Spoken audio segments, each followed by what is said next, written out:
Ladies and gentlemen, we'll come to order now, please. Thank you. Okay. And there are a couple of seats up here if anybody needs to have a seat. There's a couple up in the front here in the middle. So there is seating for people. You'll just have to find the individual seats. Most of them are towards the center, so. Okay. A regular meeting of the Delta County Commissioners is being held this date pursuant to the following call. In a letter to the Commissioners dated May 11, 2023, and reading as follows. The Honorable Members of the Delta County Board of Commissioners. Dear Commissioners, a regular meeting of the Delta County Board of Commissioners is scheduled for Tuesday, May 16, 2023 at 5:15 p.m. in the boardroom of the Delta County Service Center and via YouTube. Sincerely yours, Nancy Prozrocki, Delta County Clerk. Please rise for a word of prayer. As we begin this meeting, we are thankful for our many blessings. We ask for guidance to help our commissioners make decisions in the best interest of the citizens of our county, and we pray for the safety of our military men and women. Amen. I pledge allegiance to the flag of the United States of America and to the republic for which it stands, one nation, under God, indivisible, with liberty and justice for all. Commissioner Melner? Here. Commissioner View? Here. Commissioner Barron? Here. Commissioner Moyle? Here. And Commissioner Peterson. Here. Good evening, ladies and gentlemen, and thank you for coming in tonight. We would need the approval of the minutes of the previous session.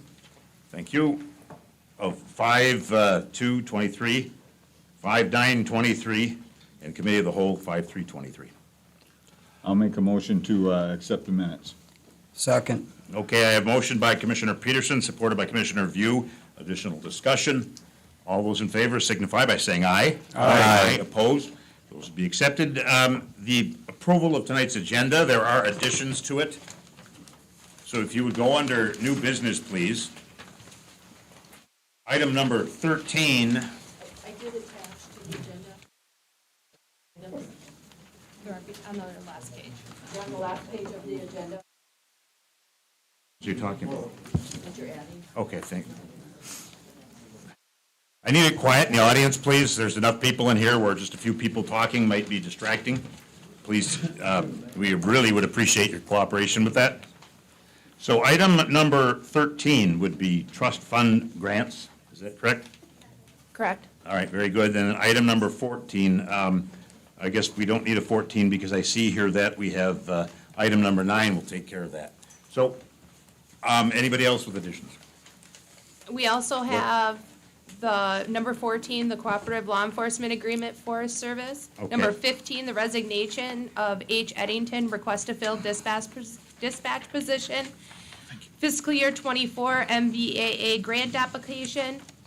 J. Gibbs, transfer corrections to road patrol, request to fill corrections position. Request to transfer N. Seymour to road patrol position effective May 14, 2023. Request to fill corrections position. The blight elimination grant of the old jail site, and the personnel committee minutes of May 15th. And these were added due to Brandon being on vacation? Brandon was on vacation, so we tried to post the agenda early, and as time comes, Yep. there was more items. Understood. So they're located on the back of your agenda. And they were also sent out during the board packets. We did give you all the attached information. All right, very Thank you. good. We need a motion to accept the agenda as amended. So moved. Moved by Commissioner Peterson. Sorry, Commissioner Barron. I apologize. Support. Supported by Commissioner Melner. Additional discussion. All those in favor signify by saying aye. Aye. That would pass. We now have an agenda. All right. Presentation of written communications, communications received, communications forwarded. Anything? No. Okay, very good. Then we need business there. We have public comment on agenda items. This is specifically related to agenda items. Please come up. I suppose I call you because I have a list. Mr. Chair, Did I miss? I'm sorry. reports of standing staff. I apologize, folks. I'm sorry. Reports of standing, statutory special committees, and others. None. Okay, well, very good. No, I appreciate it. Public comment on agenda items, and we are looking at the first speaker, which is Pete Don.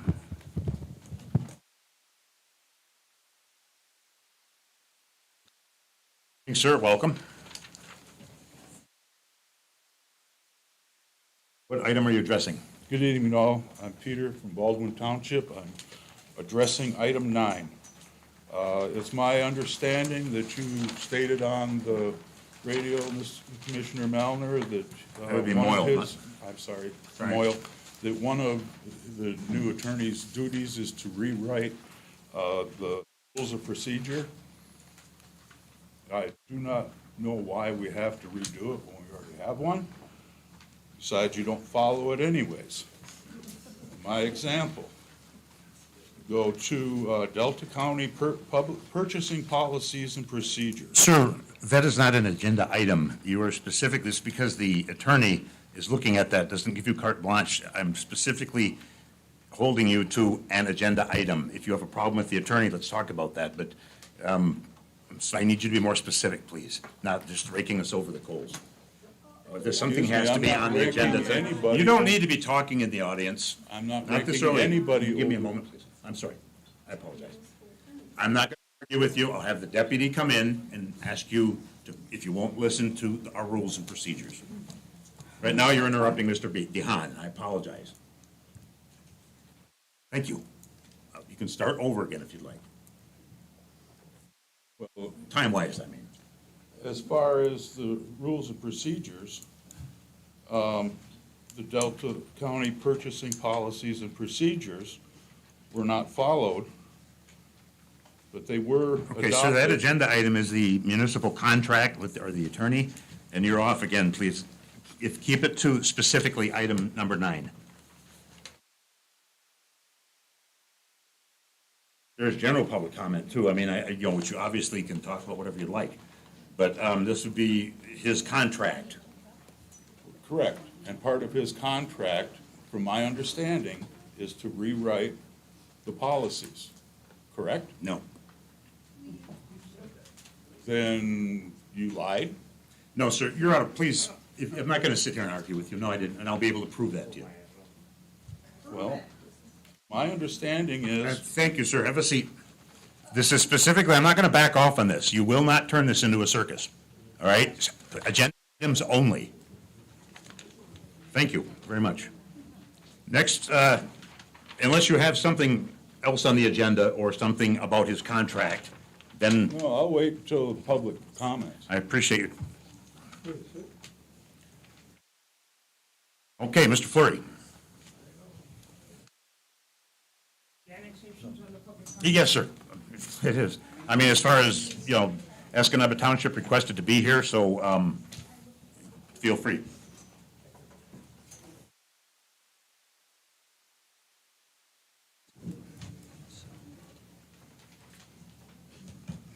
Most of you know, my name is Ed Fleury, and I'm a trustee for the Cornell Township. And I oppose the annexation. And somebody asked me, well, why do you feel so dedicated to it, opposing it? And I feel passionate about it. I'll tell you why. You people sitting here, and myself also, I know that we all have, or most of us have children, grandchildren, and great-grandchildren, some of us. So with this kind of action, what kind of a legacy or what kind of a mess are we going to be leaving for them? We need to ask ourselves that. Sir, can you address the board here? Yeah, oh, okay, Thank you. all right. Then they Didn't asked, interrupt you. Sorry. that's okay. Then they asked me how, oh boy, that clock is running fast. No, I interrupted you, so we'll give you a couple seconds. Take a minute. Then he asked me how passionate I am. And I'll tell you, if I could get down on my knees and beg this board to stop this action, I would do it. And I'm reminded the last time I done something like that, I wound up married to a lovely lady for 55 years. Thank you, Mr. Flurry. Now, I'll address the board. As I see it, you people, you board members have two actions to take. You can either vote to protect townships the integrity of the people and the well-being of the people that voted for you. Or else you can vote for one person's agenda. That's up to you. And when you vote for one person's agenda, that entitles to destroying the townships as far as I'm concerned. And I hope in my heart that you board members make the right vote. And Mr. Barron, yes, Mr. Barron, we live in a free country. Free yet, so far. And we're free to pursue our happiness, pursue our agendas. But what we're not free to do, we're not free to destroy people's lives and townships pursuing them. I thank the board. I thank you for listening. God bless Delta County. Thank you, sir.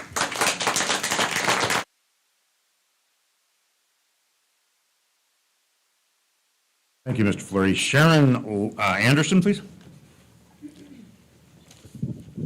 Please identify the agenda item you're addressing, and then we'll take 3 minutes, and thank you. The Escanaba Township Yes, ma'am. annexation. Thank you. Went out in the paper some weeks ago, as most of you know if you read the paper. This is the item of so-called 20% from each township of the borders.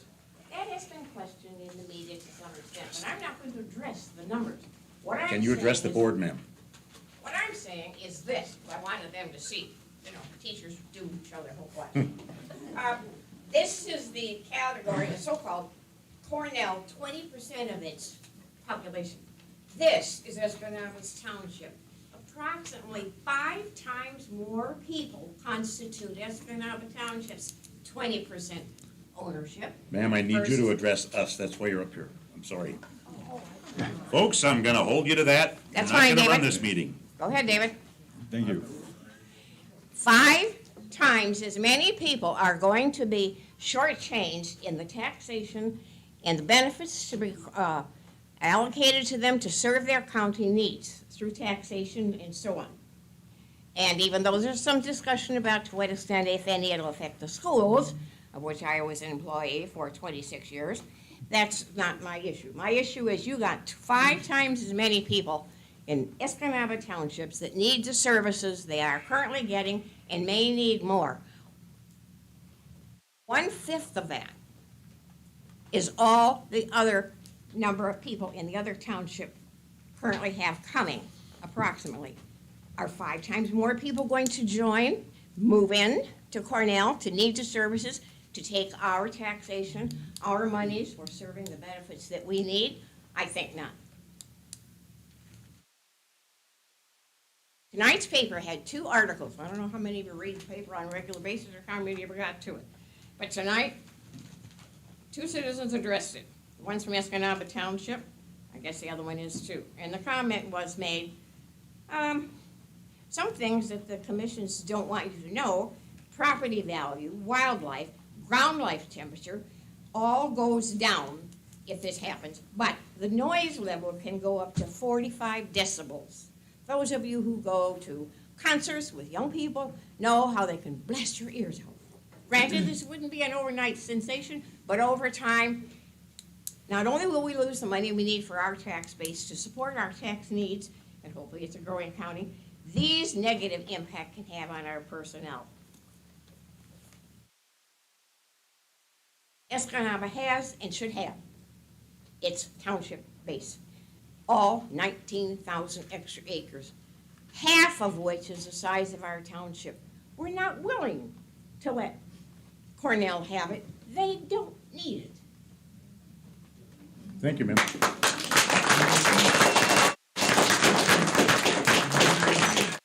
With 1 second to spare. All right, so we have Judy Lacoste next. Excuse me, no, Lawrence Kopic, I apologize.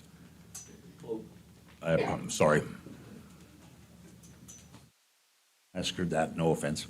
Yeah. It's all phonetic. Okay, I'm addressing item 12 under new business, the Escanaba Township, and I would like the board to be aware of what impact that's going to have on me. I have consulted the fire insurance issue because I am currently just over a mile from the fire hall. And if we go to Cornell Township, that will put me between 8 to 10 miles, depending on which hall we want to talk about. That will take my fire insurance and jump it up just for my personal property, $200 a year.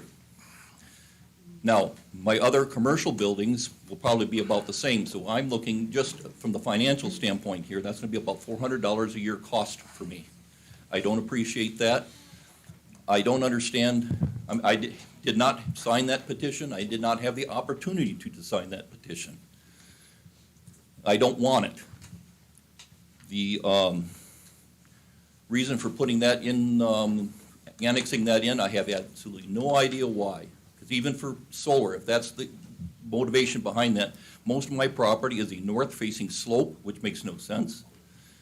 And the other thing is your county health department here has gone through and designating the entire area from County Road 416 up to, or 20 up to 21st Road, from the 426 all the way over to J Route. Most of that is all in an area known as an area of concern, which are areas that are documented situations of groundwater contamination. Our major problem there is we have lots of ground in the 3 foot or less to bedrock. The people we talked to, I was on the ad hoc committee for the township on this issue, is they want to go through and start drilling holes, thousands and thousands and thousands of holes in the ground, which we're going to wind up opening up more opportunity for groundwater contamination, which we've had a long history of. And we in Escanaba Township are not the only ones. I served on as the extension education coordinator during the 80s when the health department had the groundwater project there. And Garden Peninsula and the Stoning Peninsula, with their karst formations there, are even worse than we are here. And if you want to know what I'm talking about in terms of the fractured bedrock, go look at the quarry right across from the paper mill there and take a look at that rock. That's basically what our underground parent material is, all fractured dolomite. And if you wind up going through and start putting more opportunities for contaminated water to go down in there from the fields, that's where it's going to go. That's what I have to say. Thank you. Thank you for your time, sir.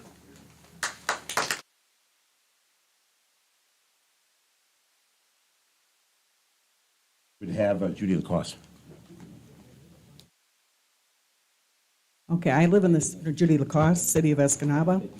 This annexation has nothing to do with me, but after reading the abridged letter that the Escanaba Township sent to the board, it's very disheartening that one person would go to such lengths to destroy an entire township and put extra burden on another.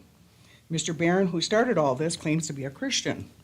What if a person went around, got signatures, saying they wanted to put a small church right next to his house?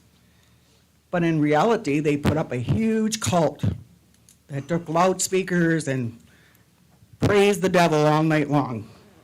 Or someone said they wanted a small park, and instead they put in the carnival, lights blaring, music blaring right next to his house.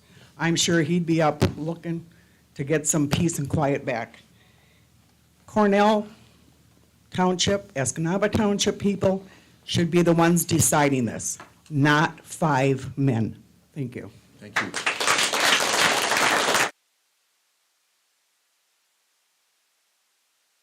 Mr. Pat Connor. Here. Come on in, sir. Thank you for your time.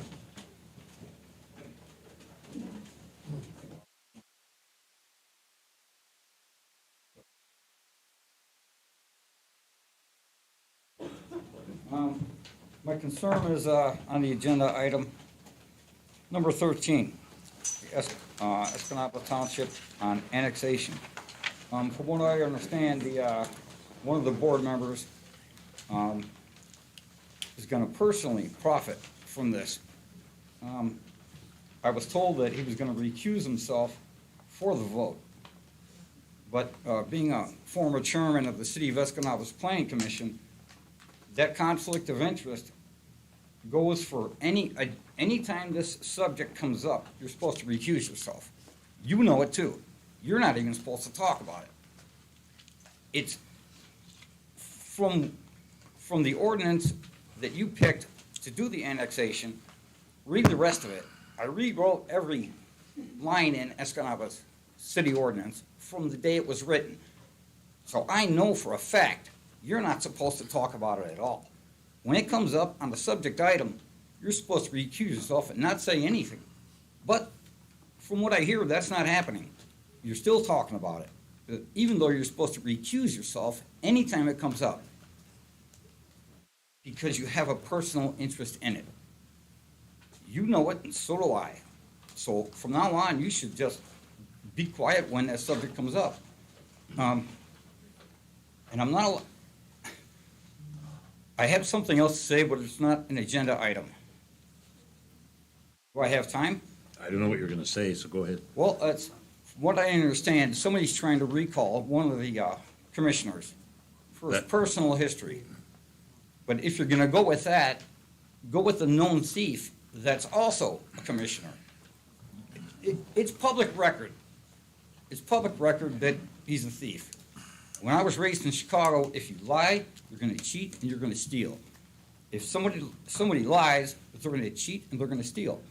So there's a known thief, on your commission. Why don't you use his background? If they're going to attack somebody, one of the commissioners for their personal background. Thank you, sir. Well, see, Well, he was the one that's, I know what, no, that's not on the agenda, so thank well, you. still got 47 seconds. It's not going to kill you to listen. I've heard you. You know. Clear, sir. But that was my point. If you're going to try to recall one commissioner for his personal history that wasn't illegal, personal decisions, everybody's made mistakes here. Everybody. There's not one person here that can say that they lived a perfect life. So why bring up the past on somebody that's not a criminal when you have a criminal sitting next to you? Thank you, sir. I If you're going appreciate to recall one, recall the other. Okay, we have Susan Carlson. She has a mail-in comment. Thank you. We have the, Yeah. okay, we'll have our administrator read the comment from Susan Carlson. What agenda item is she pertaining to? She has several agenda items. It's Okay. Attorney Graham. She also talks about the annexation, Administrator Controller, and the parks, which is not applicable to the agenda item, and COVID money. So if you would like me to wait for those two comments for general public, I can. That's fine. Okay. Okay, so next we have, Hold on, I gotta say it. All right. It's a whole list. To the honorable members of the Delta County Board of Commissioners, since you have abolished my ability to comment on agenda items and in general public comments remotely, I can only comment on what is currently on the agenda as of this date. Before you approach the annexation issue, I believe you need to ask Prosecutor Wickman if the petition is even a legal document. It needs to be verified and reviewed for the legality and intent. You do not need Attorney Graham. The township has requested you respond by letter in writing to avoid a lawsuit. Please get an opinion on the language and signatures verified on the petition before you discuss this. In addition, Commissioner Barron's continued discussion and input on annexation is unethical and should be reviewed by the Ethics Board of the county, which you state is still in effect. He should be removed from the board on this issue alone. I wrote this letter prior to seeing Richard Clark's letter to the commissioners in the Daily Press.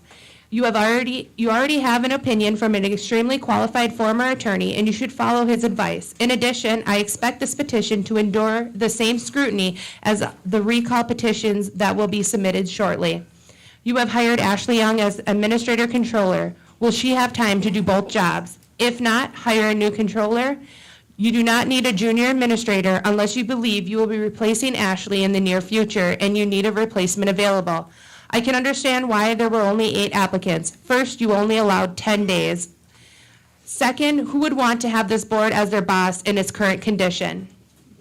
You have much work before you with the parks issues and hiring employees. This is all going to cost money. Have you budgeted for this? What about the county forest? Is there a budget for that?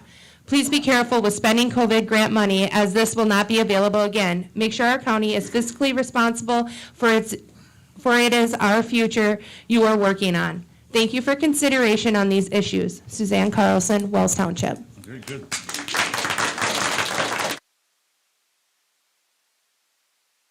Shack, please.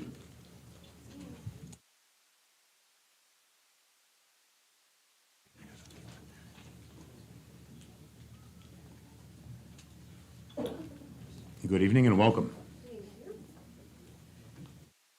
Kylie Kalishak, here to talk about the annexation.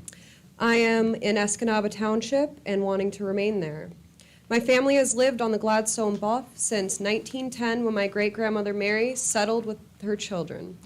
Over 100 years, she still has family living there, the very land that she worked so hard to purchase and cultivate. I speak for myself and my family when I say we do not support this annexation. To start, in the case of a fire emergency, we have no interest in watching our homes burn for 20 minutes waiting for the Cornell Fire Department, especially because we live within walking distance of the Escanaba Township Fire Department that our taxes paid for not long ago. On April 23rd, UP Action News published the names of citizens who had signed a petition supporting the boundary alterations. My family were among the signatures collected in 2021. After speaking with them and a few of the neighbors on the list, I noticed they all seem to be going through the same three emotions: embarrassment, anger, and disbelief. As I read you two of their statements, I want the people of Delta County to see if they can spot any patterns of their own. The first one: I feel like a fool. I was lied to. I was told it would only take a few acres to straighten lines for a farmer who was taking a beating on taxes. He never mentioned Barron, industrial solar farming, or how much would change. The second: I was hesitant to sign it, but the man petitioning said he had property in both townships and his farm couldn't survive the taxes he was paying. I should have not trusted him. I almost didn't sign, but then I thought, if it'll help someone out, what do I have to lose? Apparently a lot. Bobby Barron, now I speak to you directly, and only me. You may not know who I am, but I know who you are. Your questionable dealings and bad business are as deeply rooted in this community as my family history. But you're not a complete fool. You know how many people would have rejected this with your name attached to it. I assume that's why so much nefarious information was omitted when collecting the signatures, and you did not speak to the citizens yourself. Shame on you for taking advantage of these good and honest people. For the rest of their lives, they will think twice before helping a neighbor or taking the word of an honest man.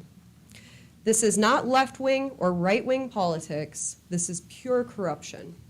Thank you.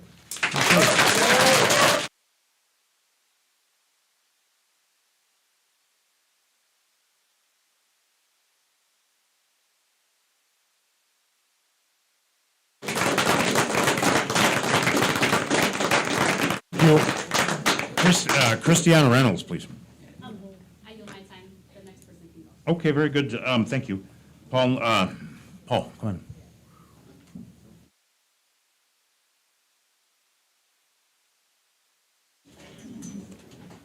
You guys ought to charge a fare there. Why don't you just go right around this way? Paul, just come around this Yeah. way, please.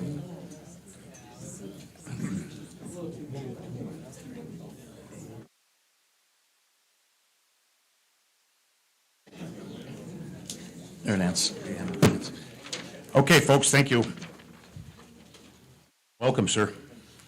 Welcome. My name's Paul Newmeyer. I live in Escanaba Township at the Bluff. And I want to address item number 12. It was very upsetting to see that newspaper ad in the paper. My son signed it.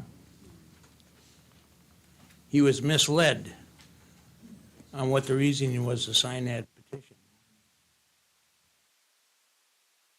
And I would challenge the signatures on that petition because most of those signatures for Escanaba Township are from 2021 or 2022. Whereas the signatures from Cornell Township are almost all from 2023. So during the course of those 3 years, I'm sure some people have died. I'm sure some people have moved. I'm sure a lot of other people, once they knew the whole extent of what the process was for that petition, have changed their minds. And the thing is, are ashamed that they signed it. Anything that drastic needs a vote from the citizens of the township, because you have over 80% of the people that aren't being represented. On another issue, along with that, years back, we had an issue, those of us that living up at the Bluff, with Escanaba Township, where our funding money wasn't being used for replacing the Bluff roads and work at the Bluff. It was all going to local farm areas. And we started an association up there, and it worked really well. We went to the township meetings, and we ended up getting all the roads up there blacktopped and the lights put up, and we did fundraisers, and we did a lot of work. We got the hill rebuilt with the help of the township. And if that's the case, where you're going to take half the Escanaba Township, I think it would be beneficial for the rest of the people up at the Bluff that we join Wells Township, because Wells is already represented by a portion of the Bluff up there. So why should we stay with the balance of Escanaba Township when there's really not going to be anything left? So the thing is, you have to bear that in mind if you're gonna allow this decision to move forward. I personally will try to restart that organization, which I founded years back. And I'm sure we'll have a number of citizens Thank you, sir. that would like to join us. Thank you. Thank you for your time.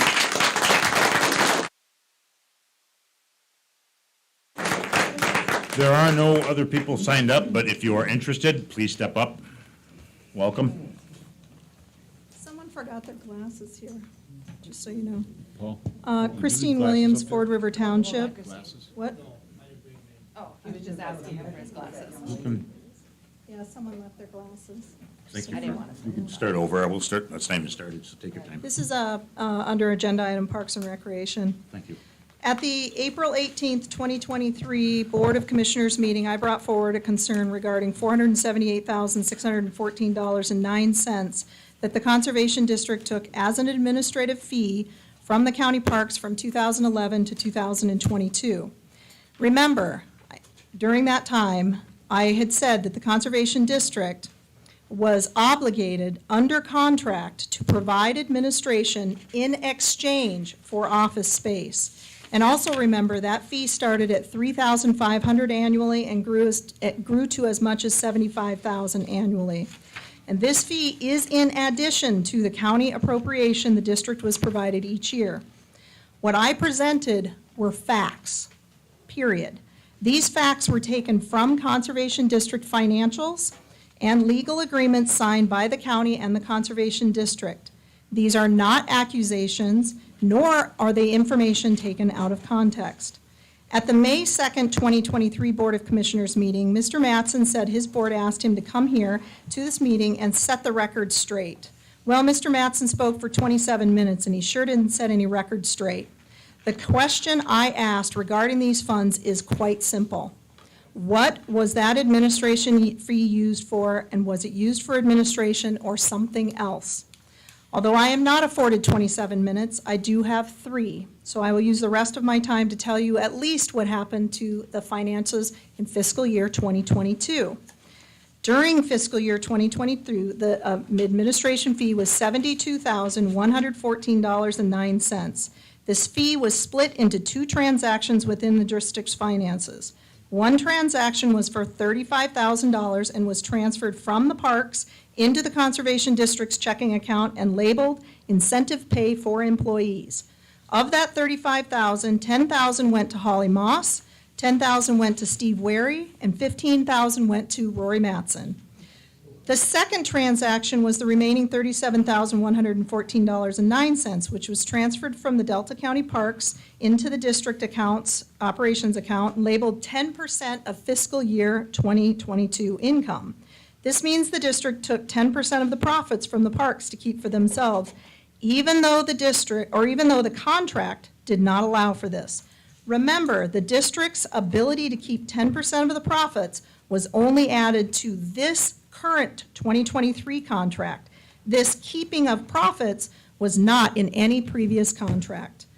In addition, Mr. Matson received another $18,000 bonus, presumably out of the $37,000, for a total of $33,000 in bonuses for fiscal year 2022. I would expect Mr. Matson to more clearly explain his organization's finances when asked the question. Thank you, ma'am.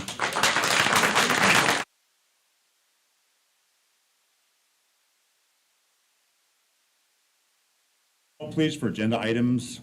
Last call, please, for comment on agenda items. This time is now closed. We'll move on to the next. Thank you to our speakers. On to our next order of business, which would be Administrator's Report. On May 14th, the Ocean Navigator docked at the North Shore Marine Terminal and Logistics Dock. I am happy to see so many local dignitaries and residents that took part of this first of many visits from the American Queen Voyages fleets. A special thank you to the Delta County Chamber of Commerce and their members for hosting a welcoming ceremony. These passengers were able to participate in hop-on, hop-off bus routes in Escanaba and tours to Hannahville and other local attractions. Also, every year, Hannahville Indian Community awards local governments and other agencies grants, commonly known as 2% money. This year, Delta County and other agencies received $125,231.19. They use these grants for economic development, service center multi-use garage, retired and senior volunteer programs, UPGIS, home delivered meals, the Seventh-day Adventist Pantry, AMVETS, Delta Animal Shelter, Foster Grandparent Program, Carpenters and Millwrights Local 1510 RAMP Program. And I'd like to thank the Hannahville Indian Community for their continual support of our community. Thank you. Okay, I would need a motion to put this on file. So moved. Moved by Commissioner Barron. Support. Supported by Commissioner Peterson. Additional comment or discussion? All those in favor signify by saying aye. Aye. All right, very good. Department head updates. Are there any department heads that wish to address the board tonight? What did we miss? We missed 1.5 personnel minutes of 5:15 that was added. Okay, I will need a motion. What date was it, please? 5:15 yesterday. Okay, we would need to accept, do you have a person, do you want to give a report on that? Ashley, you want to talk a little bit about that? The personnel minute. Personnel meeting. Yeah. That's actually an agenda item that we had added. Yeah. It's an LOA with district court. It's just a formality of the part-time position that we had approved with district court a while back with the union. Yeah, So we just, it was to eliminate a conflict between union employees and part-time employees. correct. Well, I would need a motion to accept. I'll make a motion to accept. Motion made from Commissioner Melner, supported from Commissioner View. Additional discussion? All those signify by saying aye. Aye. Opposed? That would pass, and thank you. Now, department head updates, please. Anybody, department head, wish to address the board? General orders of business, unfinished business. We have any unfinished business appearing before the board? I think we're on to, There is none. pardon me? I said there is none. All right, very good. The payment of our bills, please. I have examined all claims presented and recommend payment of the following, and that the county clerk be directed to issue orders on the county treasurer to the claimants for the amounts allowed. The grand total of bills is $858,367.95, and the commissioner expenses of $1,098.12. All right, Commissioners? I move we pay our bills. Moved by Commissioner Barron, I'll support. supported by Commissioner Peterson. Additional discussion. Roll call, clerk, please. Milner. Yes. View. Yes. Barron. Yes. Peterson. Yes. And Moyle. Yes. Okay, item number 2 would be the airport grant contract and authorization for the steel cracking pavement. Yes, this grant is for the crack seal painting project that is estimated to begin July 1st, 2023. The total grant is for $329,616. Of that, the county will be only needed to match $8,241. This is a part of the AIP grant program and has been budgeted for. I would need a motion to authorize. I'll make that motion. Moved by Commissioner Peterson, I'll support. supported by Commissioner Melner. Additional discussion. What was the total of that project, the whole project? The whole project is $329,616. Okay, I just wanted the public to know the total Yep. amount. Thank you. Very good. Additional discussion. All those in favor signify by saying aye. Aye. Opposed? That would pass. Thank you very much. The airport bid, tabulation, and recommendation. Attached is the bid tabulation that was conducted by our consultants, Preen and Newhoff, along with the recommendation of the award. I need approval to award the bid to Farner for the crack seal painting project. All right, gentlemen. I'll make the motion. Moved by Commissioner Peterson, I'll support. supported by Commissioner Melner. Additional discussion. Is that the $329,616? Okay. Correct. Additional discussion. All those in favor signify by saying aye. Aye. Opposed? That passes. Okay, zoning case number 1-23 PC, correction to ordinance number 2023-1. This came back to the board because the address was incorrect on last meeting that we had. So the correction has been made and we need a reapproval. And we would need a motion for I will make a motion to approve case number 1-23-20, BC. Moved by Commissioner Melner, I'll support. supported by Commissioner Peterson. Additional discussion, gentlemen. All those in favor signify by saying aye. Aye. Roll call on this one. Very good. Clerk? Milner. Yes. View. Yes. Barron. Yes. Peterson. Yes. And Moyle. Yes. Okay, the same thing for zoning case number 2-23 PC dash, it would be rather correction for ordinance number 2023-2. Wrong date, I assume? Correct, same thing. Same business, gentlemen. Yes. I'll make a motion to approve that. Moved by Commissioner Second. Peterson, seconded by Commissioner View. Additional discussion. Roll call, please. Milner. Yes. View. Yes. Barron. Yes. Peterson. Yes. And Moyle. Yes. Item number 6 is a letter of agreement for the district. This came from the Personnel Committee. This is just a recommendation for the change that I had previously spoke about. This does not change anything that was approved in previous meeting by the Board of Commissioners. This is for the Client Support Services part-time position. We would need a motion for this letter of agreement. So moved. Moved by Commissioner View. Support. Seconded by Commissioner Melner. Additional discussion. All those in favor signify by saying aye. Aye. Opposed? This would pass. Thank you very much. Item 7 is the, train-connected mechanical proposal. Corey has still requested for this to be tabled. He is unable to get questions I'll as need a of today. motion to have it tabled. So moved. Support. Moved by Commissioner Barron, supported by Commissioner Peterson. Additional discussion.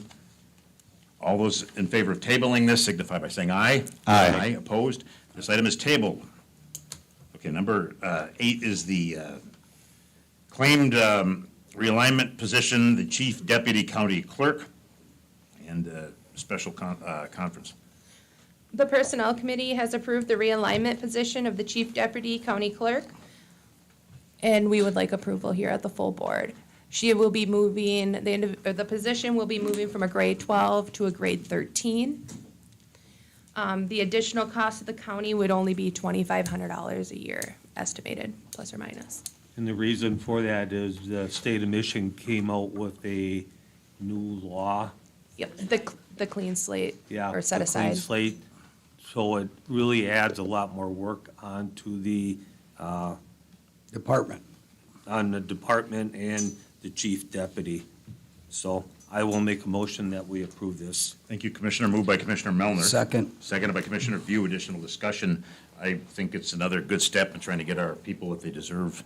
Even though she could have more responsibility, we can get her some more money with that higher pay level. All those in favor of this, please indicate by saying aye. Aye. Opposed? That would pass. Number 9 is the municipal attorney contract. It is my intention to get Mr. Grant up here to talk with our new administrator as soon as possible. He did take a look at our rules and procedures, and they were done pro bono. In legal terms, it's free. It didn't cost the county a dime. He also read through approximately 300-plus pages of Foster and Swift at no cost to the county. All right, I'm proud of that.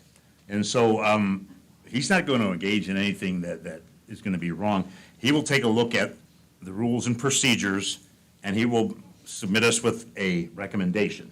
It would be up to this board what to do. I would ask the public to hear this. We still will be using Attorney Wickman. We simply won't be using her in areas that will put her at a disadvantage with a conflict of interests. So I would need to authorize travel and services for him coming up to sit down with Ashley. Make that motion. I'll support that. It is motioned by Commissioner Peterson, supported by Commissioner Barron. Additional discussion, please. Yeah, I'd like to say something.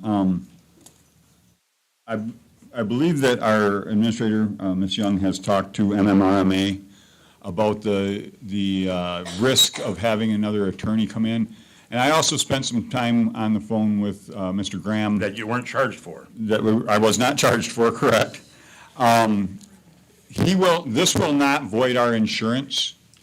Our insurance, if a lawsuit comes up, our insurance will decide whether they're going to take that case and what attorney they're going to supply.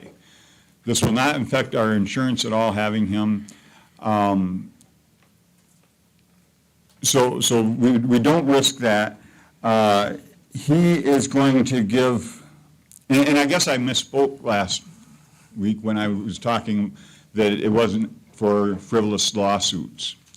What this is to help us make sure we don't step out of bounds and get sued. If something happens where we do get sued, then MMRMA will decide who's going to represent us at that point. So this is just simply and this is county commissions all over the state, probably all over the country, have their own municipal attorneys that handle this kind of thing, and that's what we're looking at. He has done an incredible amount of work for us for free already, and he's in with a real reasonable rate. And if we don't use him, it doesn't cost us anything. There is no retainer again. There is no retainer, and the price that he's charging us is, I think, less than most local attorneys. Besides, when we put out the RFP, he was the only attorney that applied. Folks, I need it quiet in the audience, please. No local attorneys applied to this, so I think this is, we're going to spend a few bucks maybe, but I think that this could be a real good way to keep us out of costing a lot of money. All right, very good. Any other discussion, gentlemen? You? I'm tongue-tied for people talking to attorneys and getting all this free stuff and help. I'm not against it. I just don't understand how this process works. Can I call the attorney and see if I can get If you want his number, I'll give you his number. No, I'm just saying, is it proper for individual commissioners to kind of look at their issues? I have a few issues I'd like looked at, and I thought I would have to go through. I think it's very proper to ask a question, and, I have a question on this. No, but it already looks like there was something decided to have them come here. Nothing. Well, we're going to decide it now, Correct. but I wasn't involved in any conversation to bring them here, is what I'm saying. That's why we brought it here now. That's why I put it on the agenda, so if we would make that decision. If I may interject real quick. Yeah, go ahead. I did not really talk to him about issues. I talked to him to find out what his qualifications were. He did bring up a few things and said that he had been looking into them, but I did not ask him to look into anything. I just wanted to be able to come in and say that I had talked to him, and I have confidence in the fact that he is going to be good to help, for helping this county. I need help right now to the extent of our local legal office can help. And also, I was reached out by our former attorney's office why we don't use them anymore. It was somebody in that office that's local. And I know Commissioner Melner mentioned that we spent 1 year $150,000 or something for whatever was going on. About $300,000 that year. Okay, and that was a local attorney, Correct. you know, and what happened to him? Why He could have don't submitted we? the RFP if he wanted to. Fair. I mean, we did not Well, keep that's anything not from it. fair to the extent that this guy is submitted an RFP Yes. to do, to be there on standby, and we had one on standby that we didn't even contact to see. That if other they- one could have submitted the RFP. We made that a Well, you public might not have decision. known about it. I'm not even going to get into that, Steve. Okay. All right, we have any other Well, discussion, please? I do have. Mr. Melner, I'm sorry. At our personnel meeting last night, or yesterday, we did discuss policy and procedure manuals. And since QPAD wrote up the one that was in there, I was gonna have Dottie, I'm waiting for a phone call back from her, and to see if they would have the time to do our policy and procedures again, since this one, they did this one. So I don't really see that we need an attorney to draw this up. There's a lot of things in there that we can go through and have QPAD help us with it. And Commissioner Peterson said something, that this attorney has done stuff already for us. Not requested stuff. He just, he What looked kind of at. stuff was it? He reviewed the policies and procedures, but that's not official until this board adopts that. Yeah. Okay, stop right there. I need you to be quiet. I'm going to ask the deputy to step in here. If you won't respect the rules, you will respect him. I don't want to have to get into that, but I will. You're out of order. Please stay in order. Go ahead. I did not really question him, as I said, on procedures and what he has looked at. He said that he'd looked into a couple things. I think he's looked into this, the annexation, and he's got, I think he's. All right. I need you to stay in order, please, all right? As I said, I did not ask him to look into anything. He is doing this on his own because he has an interest in this county. So anyway, you're out of order again. I need you to look at the larger picture. You're all going to have your opportunity to speak. You might be quite surprised with what you hear. And I think in a good way. So we have a motion on the floor. We have a second. I still have another comment. Go ahead. Would it be proper to table this until all the commissioners get a free talk with them? No, I want to get him up here. That's the point, to work with the administration. Well, I'm not against it or for it right now. I just want to have the same opportunity. When he comes up, I think. Did you talk to him? I talked to him briefly on the phone, yeah. Okay. Did you talk to him? Briefly on the phone, yes. Okay. You have the same opportunity. No other commissioners talked to him? No other commissioners have expressed an interest. I'll get you his number tonight. Well, before I vote on something, I'd like to have that brief What talk we're with him too. voting on is to get him up here to work with administration to protect. At what the entity. cost? His RFP is laid out, his travel expenses, and if he can tie that into sharing it with the feds up in Marquette, we get cut in half. What cost? You, Commissioner, the RFP is knowledge.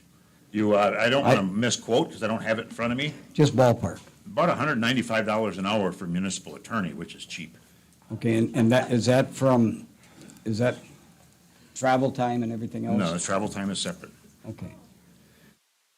All right, I mean, take the lead. I'll vote my conscience. Very good, sir. All right, commissioners, all those in favor indicate by saying aye. Aye. Opposed? Aye. So you want a roll call, clerk? Go ahead. Yeah, opposed, just as long as you're, feel that you've been fairly represented. That would pass 3-2 then. All right, folks, keep it quiet, please. And the next item would be a policy on prayer at the commission meetings, and I'll share this with you. What we'll do, if this passes, is have the clerk say the prayer at the beginning of every meeting, which is a non-denominational prayer. For those who wish to pray, they can pray. Those of you who wish to don't, they can stay seated. It would also be, I think, the same thing with the Pledge of Allegiance. It is not a county policy that you must get up any more than it is that you must pray. But for those people who wish to do it, that's what I wanted to have this discussion about. Commissioners. Every meeting that I've been at, that's been part of our procedure. If you look at even tonight, the agenda, that's been part of it. I'm just trying to, are we having, I'd like, Mr. Chair, to ask the administrator if we're having issues, a lot of issues on complaints or anything, so I can get some type of reason why this is, I don't know if it's being changed or what's really being done with it, because we've always had it. For the past 13 years, we've done it every time I've been to a meeting. Can I ask Ashley, though, if there's been any, a lot of... Please, go ahead. I've only had one formal complaint in the county, and it was actually from the clerk's office. Okay. So that's all I've had. No, we didn't complain. We didn't complain, we received the complaint. I'm sorry, we received the No, complaint. I just wanted to see the scope of how Yeah. many, how much And of that's- an uproar, what we've Here's already what had concerns me. And then it's established. also part of our rules of procedure on the agenda items. It just says prayer, and that's it. So But it's always been there, it's always. Chair, been for there. 13 years? Oh, at least, we got someone older. I've only been doing it since 2010, so I think It's a long tradition. Well, I'm for it, but what are we changing? last meeting, there was a moment of silence asked for. Okay, that's fine, but what I want to do is simplify this. The clerk will do it every time, and in her absence, then it will be an appointee of the chairman if she's on like vacation or sick. But what I want to do is maintain consistency. It will be a non-denominational prayer to people of various faiths, because then we could have somebody saying, I'm being discriminated against. You don't have to pray if you don't want to, any more than you have to do the pledge if you don't want to. But the policy, in my opinion, would benefit the county if those who wanted to could. Did we get some type of legal opinion on exempting somebody that wants? Because I know the gentleman that stood up there last time, and I was involved in other boards, and it was requested of different people in the public that wanted to come and say something. If you want to have Prosecutor Whitman render an opinion, we could do that. But I think. Well, I don't know if I need to, I'm just saying, the only thing I would worry about is stopping someone else from asking to bring their, Well, that's why it would be non-denominational, and it would be the same person every time. So it's not a denominational, it's not a Baptist prayer, Catholic prayer. I mean, it's just a.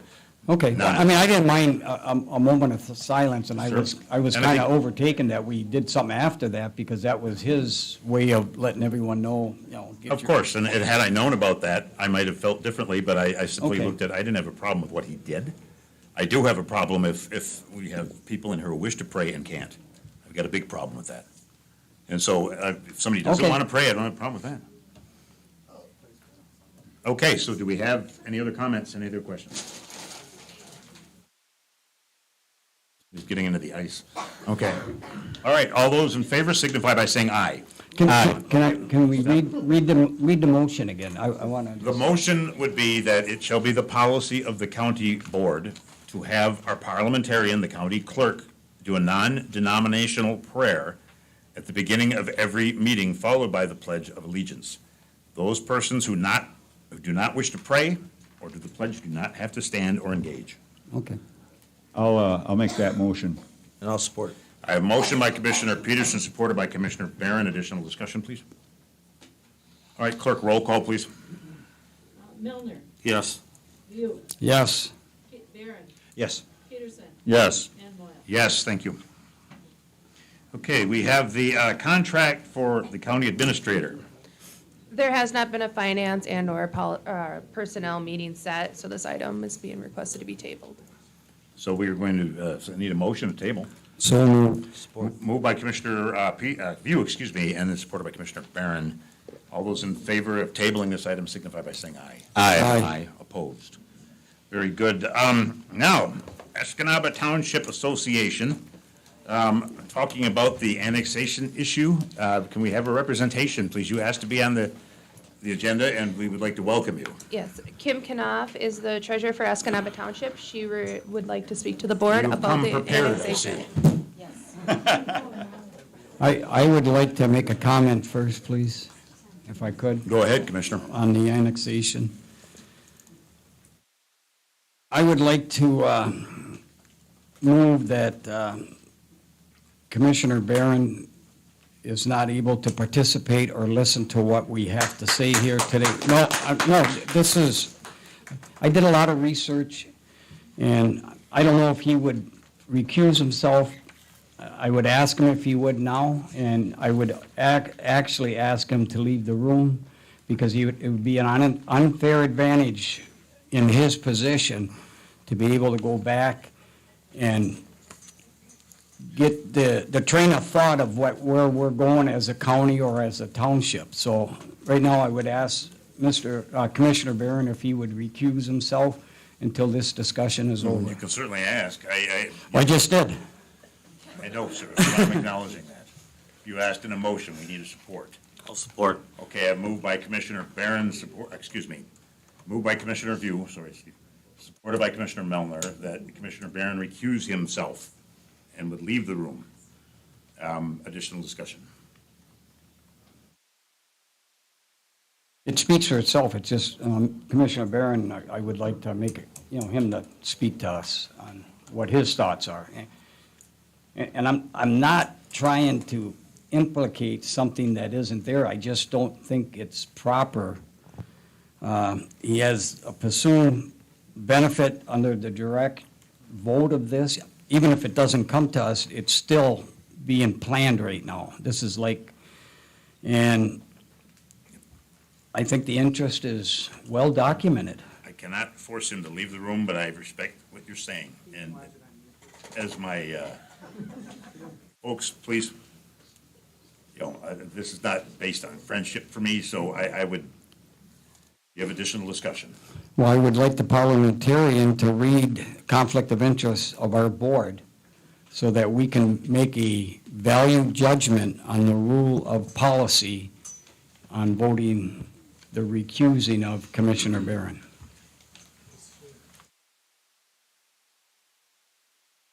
Ms. Rocky, you have she's looking for it right now. Thank you.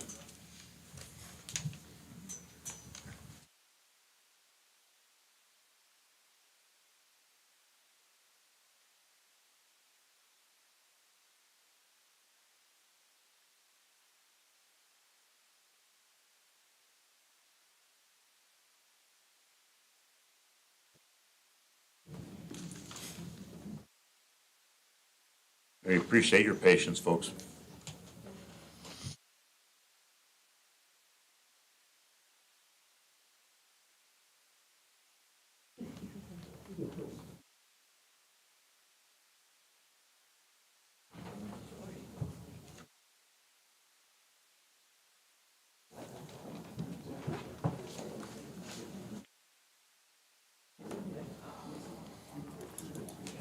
Guys, if the volume's starting to raise, bit by bit, please.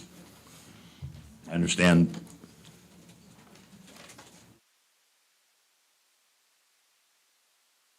Also, if you come across the ethics policy on what we're addressing here would be. It would be nice, if we give the clerk a little bit of. No, I'm saying if she's reading through it, if she comes across that too, I think it would be important. I'm not rushing her. Oh, no, but when you got a public meeting, everyone's waiting on you. I'm sure that can't be any fun.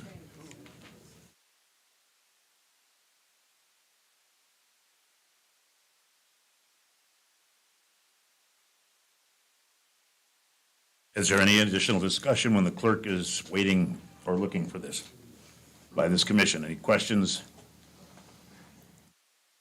I'm just waiting. I guess I would, I want to hear what Ms. Brzezaki said, but I don't believe it's necessary for him to leave the room, but I do believe that he should not. Please be quiet. That he should not comment or make any motions on this at this time.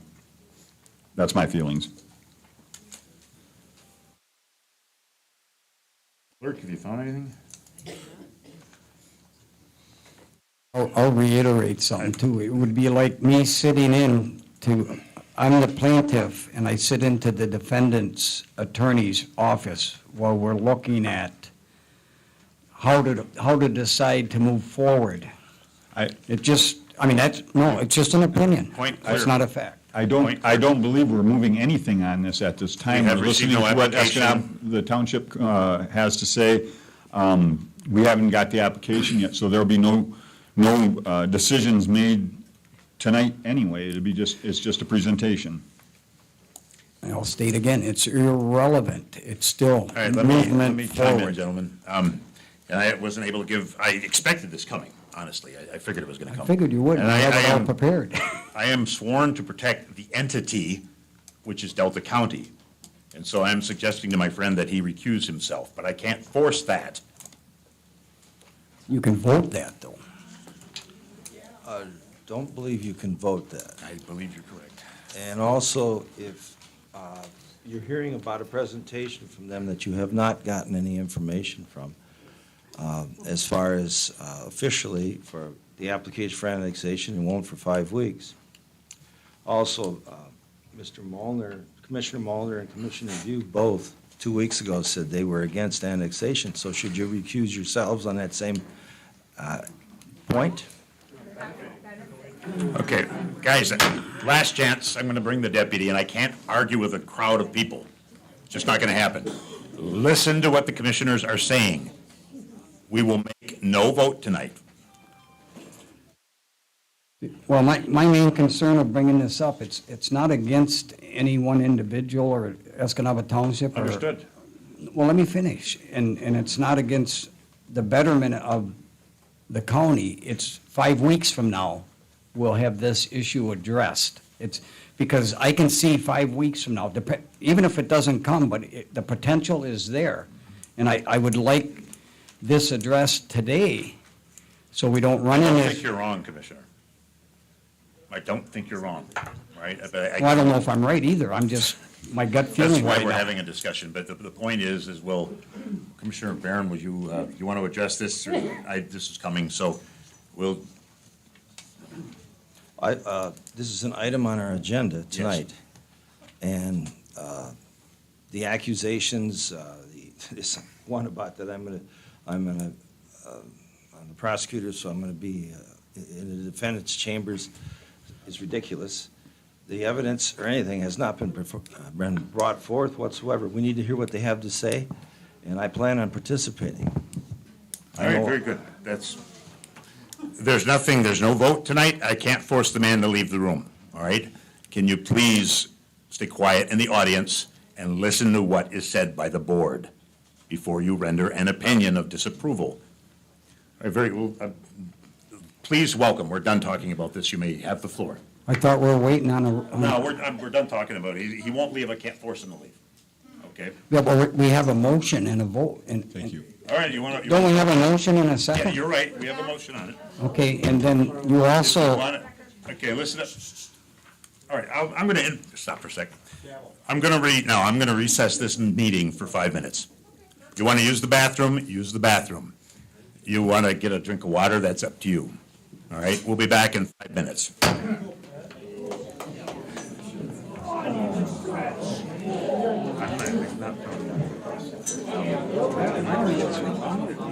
You're welcome to stay. Fred, I think you should back off from this stuff. I know. I know. I'm representing the constituents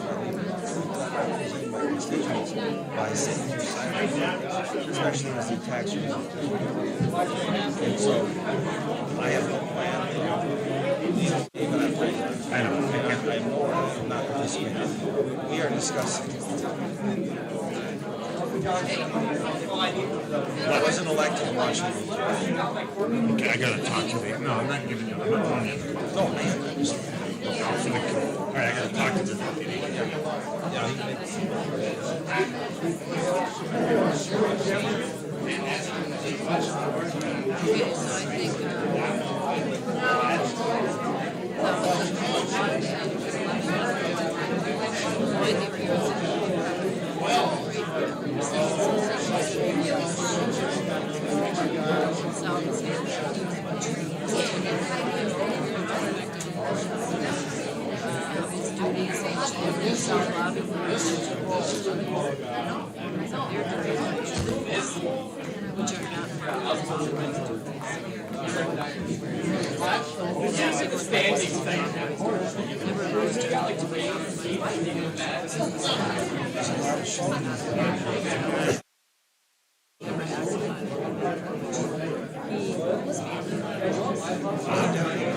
He's not doing anything.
Oh, I know I can.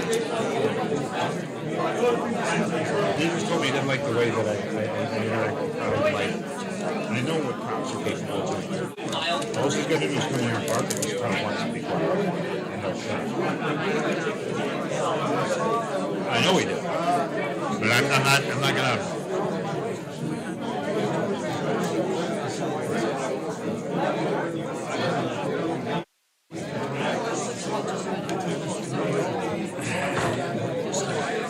Yeah. There's no point in trying it unless you have the support of your law enforcement. So what happens,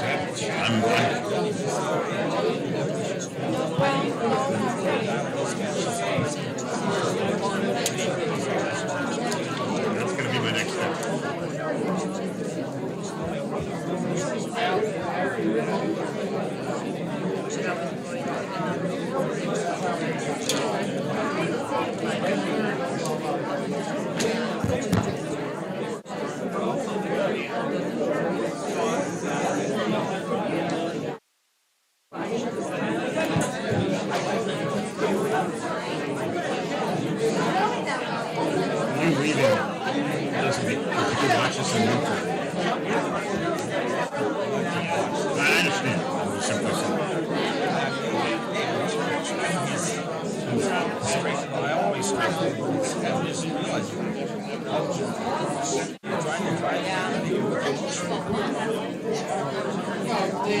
I understand. I still think we can agree to disagree.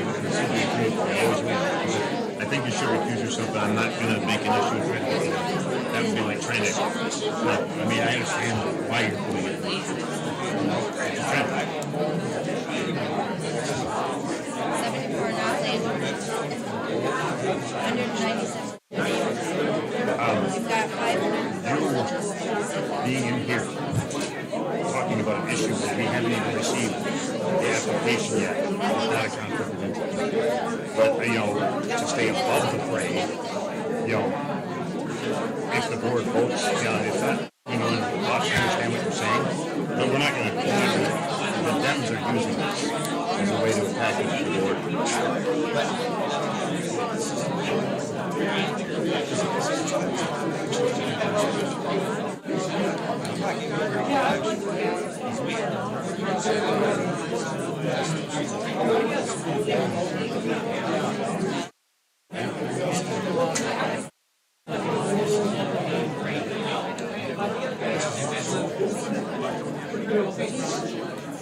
I just have to step out and go and lock the door and it's locked and I gotta go.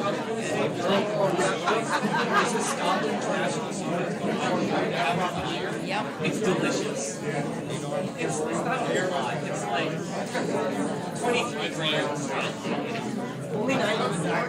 To time out one of your deputies would be able to service the public.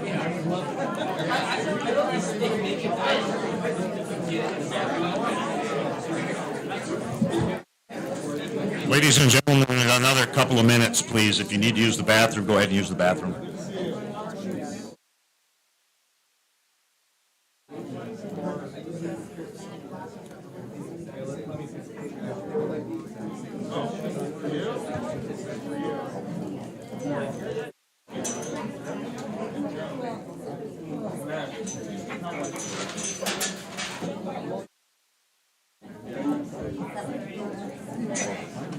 Trying to keep it straight for this. That is the best one. I drink 2 12-packs of that a week. For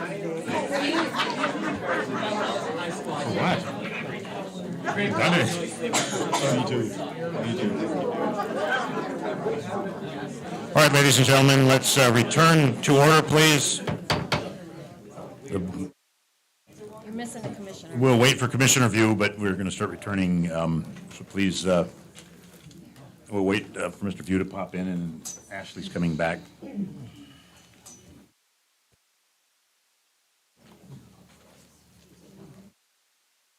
We'll have the vote.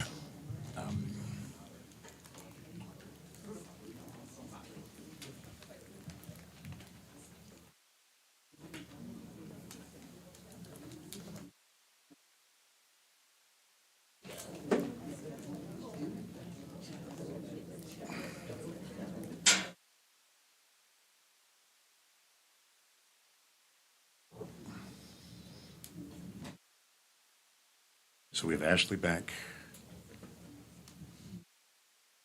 Steve should be popping in here shortly.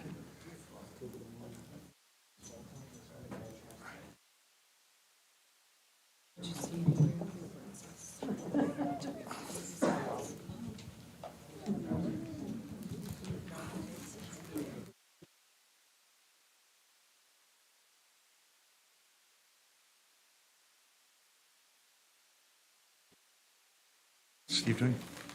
Where's Steve? Did he go to the bathroom? Okay. Hope he's feeling all right.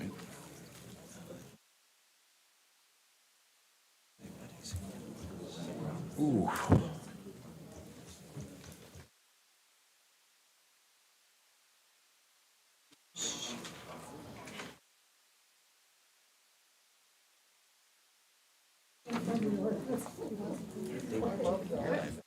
Yeah, I am, but I got my sugars out of control.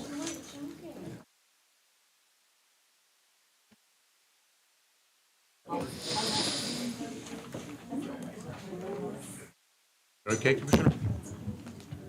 You feeling okay? All right, we are back in session again, folks. Thank you for your patience. We do appreciate that. We have an order, we have a motion and a second on the floor. The issue is going to be, should Commissioner Barron recuse himself? We'll vote on it. I cannot force him to leave this room. And I'm not going to have him harassed out of this room, okay? So, all right. Can Any I additional- read? Can I read?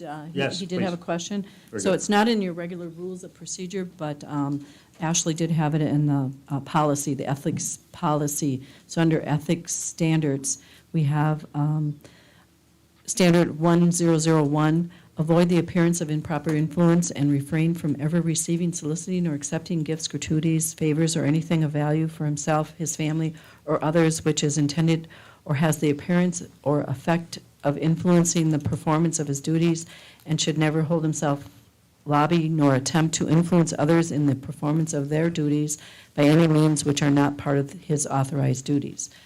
And then standard 1101, never allow his judgment to be compromised by any personal, family, or business interest not part of his government service, and never act upon any matter in which he, his family, or business has or may have any financial or beneficial interest, and should always declare and disclose the full nature of and extent of any personal, family, or business interest in any manner related to governmental actions or duties. And then under conflict of interest, a conflict of interest would include any circumstance under which a public official or employee of the county has a direct personal interest other than the diligent performance of their official duties in the result or outcome of any governmental action for which the official or employee has, in whole or part, any discretionary authority or responsibility. It is not limited to financial interests, but may include other interests such as personal relationships, family relations, or other associations with groups or persons. A public official or employee of the county should always avoid even the appearance of such conflicts by full public disclosure of any interest to appropriate officials, and where possible by abstaining from participation in the performance or exercise of the official discretionary actions. So I did not find anywhere in here that it talks about recusing, whether it's voted on or Right. required. One bit of information as far as having him leave the room, he could watch this on YouTube, okay? Well, that's not for you to decide, and we're not interacting right now, please. Okay? Folks, we can, I can't get you to be civil, I'm just gonna recess the meeting, and we'll have to come back again another day. Really would be nice if you would respect this and give this commission the chance to speak on it. We're not taking questions, I'm sorry, I can't interact with people. Commissioners? Thank you, Ashley, for finding that quite quickly, and I don't know if he should leave the room or not, but that's his own judgment, but I would hope he would do the wishes of the council when we vote on this issue, knowing what we have to do with my motion. Can you read my motion again?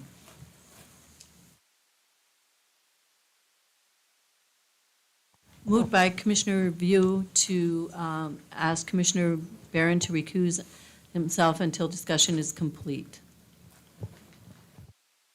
All right, gentlemen, additional discussion. All those in favor signify by saying aye. I'd like a roll call vote. That's fine. Melner, Yes. View, Yes. Barron, No. Peterson, Yes. and Moyle. Yes. All right, now, that wasn't, Mr. Barron, you're, obviously, I'm not gonna try to pick you up and carry you, he's not participating, or he will, I can't stop the guy, he's a duly elected official, and he's, yeah, I apologize, this must be an incredible waste of your time, and we have procedures. It's not a waste of time. Let me finish, sir. No. It is a waste, no, you're not running this meeting. All right. This young lady's been up here patiently, and we've had some house cleaning issues. It is a waste of her time if we don't have our drawers in an order, so to speak. Welcome, and I apologize. Thank you. My name is Kim Knopf-Wyckoff. I'm the treasurer for Escanaba Township, and actually my first whole paragraph was on that subject. So thank you, Mr. View. I did not make copies for Mr. Barron because he should recuse himself according to Robert's rules. Mr. Moyle, you said yourself that you follow Robert's rules. So Mr. Barron should ethically, and if he has any conscience whatsoever, should remove himself from this room and any discussion whatsoever with regard to annexation. He is the one that presented that petition for annexation to Escanaba Township, and so he should recuse himself. But as we can see, it's very telling that he is still sitting here. Since we are going back to a law of 1851, there was not a lot of guidance as this law was created to establish original boundaries. Escanaba Township was established in 1862, just 11 years after this law was enacted. This type of petition is uncommon and not covered by Michigan election law for procedural steps and verification procedures, making the process extremely vague. That being said, it would be the responsibility of the petition presenter to make the signator aware this petition is not to be put on a ballot for a vote of the people.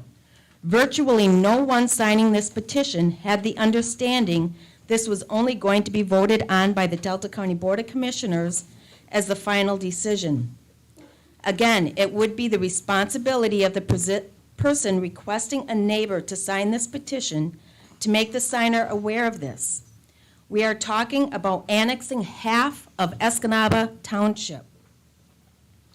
Who doesn't want this? Escanaba Township does not want this. These are the names of all the people who opposed, and we got this in 3.5 weeks versus the 20 months it took them to get their 489 signatures. 3.5 weeks, and it's growing daily.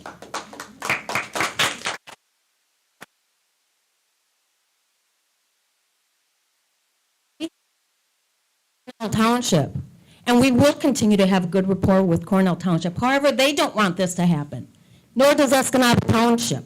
Only 1 or 2 people in Escanaba Township want this to happen. This irresponsible move would force our neighbors into a township they don't want to be living in, and forcing them to pay 2.5 more mills in taxes. Some of these residents would lose their data service as well. Cornell Township voted out of providing data service to their residents. Even more alarming is the decreased fire protection. I know somebody had addressed this before. The decreased fire protection of these annexed residents. If there was a fire in Cornell Township, which now they would be a part of, the first call out goes to Cornell Township Fire Department. Once it is determined there is additional support needed, a call goes out for mutual aid. As everyone knows, with a fire, minutes count. Escanaba Township Volunteer Fire Department has worked extremely hard to get an ISO rating of 4 within the boundary lines of Gladstone and 9 within a 5-mile radius of our fire halls, which all residents of Escanaba Township are able to enjoy through reduced house insurance rates. Some residents have contacted their insurance companies to see what the new rate will be, and their house insurance will increase annually from a couple $100 all the way up to just under $1,000. As a side note, on a mutual aid call, Escanaba Township Fire Department is not able to bill out for that. So they would end up losing thousands of dollars a year in revenue while still covering the same area. This isn't about solar. It's about decimating Escanaba Township for a few residents' personal gain. I ask this board to please respect the Escanaba Township Planning Commission and the Escanaba Township Board for the decisions we have made with regard to solar for the majority of our residents. We have a solar ordinance, and it does allow for industrial solar. There has been years of research and study which has gone into our solar ordinance.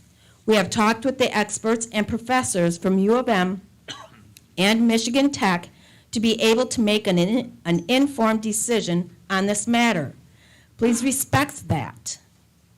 Our wells and farmland are vulnerable, and we made decisions to protect those. Our solar ordinance addresses all the issues which were raised by over 99.5% of our residents. Please respect that. I've placed in front of each of you a spreadsheet of the names listed on the petition. Of the 489 apparent petitioners, 74 are not landowners or residents in Escanaba Township. If I went by the spelling of the name as printed, the petition presenter as printed, that number would greatly increase. There are names on there that I know who they are, but if anybody else was looking at it, they wouldn't know who they were, and they are not a landowner in Escanaba Township. Giving the petition presenters the benefit of the doubt, I found 74 are not landowners or residents. The requirements of signing this petition are you have to be a freeholder, meaning a landowner, and you have to reside in Escanaba Township and not just own land here. Of those 489 apparent petitioners, 197 want their name removed, and that increases daily. I have recorded these affidavits with the Delta County Administrator as well as with the Delta County Clerk of all the people who want their name removed from this petition. The number of signers wishing to have their name removed increases daily. With looking at the majority of reasons signers want their name removed, overwhelmingly, the reason is not being aware of the vastness of this annexation. They were told it was for 1 or 2 farmers' properties only, not 19,232 acres. Of the 489 signers, 5 are deceased, 13 others have signed that they are opposed to the annexation, but have not filled out a paper to have their name removed. There is also 1 duplicate name on this petition. This is just for Escanaba Township, not Cornell Township. The requirement for a valid petition is 20% of the freeholders and residents of Escanaba Township. By my calculations, there would be 409 signatures required. Of the 489 signatures, minus the non-landowners, minus the people who have recorded they want their name removed, minus the deceased, minus those who opposed but did not fill out to have their name removed, and minus the duplicate name equals 14%. Again, 20% is required to be a valid petition. This percentage is decreasing daily as more and more residents are being informed of the true nature of this petition. As a matter of fact, I just received 7 of them tonight. There are 537 residents who oppose this annexation. That's what this whole pile is. This should clearly be an indication your constituents do not want this. All of these signatures were collected in 3.5 weeks, not the 20 months it took to collect the signatures on the petition. This again is telling of what these residents want, no annexation. A vote on this 1851 law would be such a disservice to this whole county, essentially taking away the rights of so many residents who have chosen to live in Escanaba Township. This would be a grave injustice of power. I thank you for your time, and I'm sure I'll be speaking with you again. Don't go away. Please.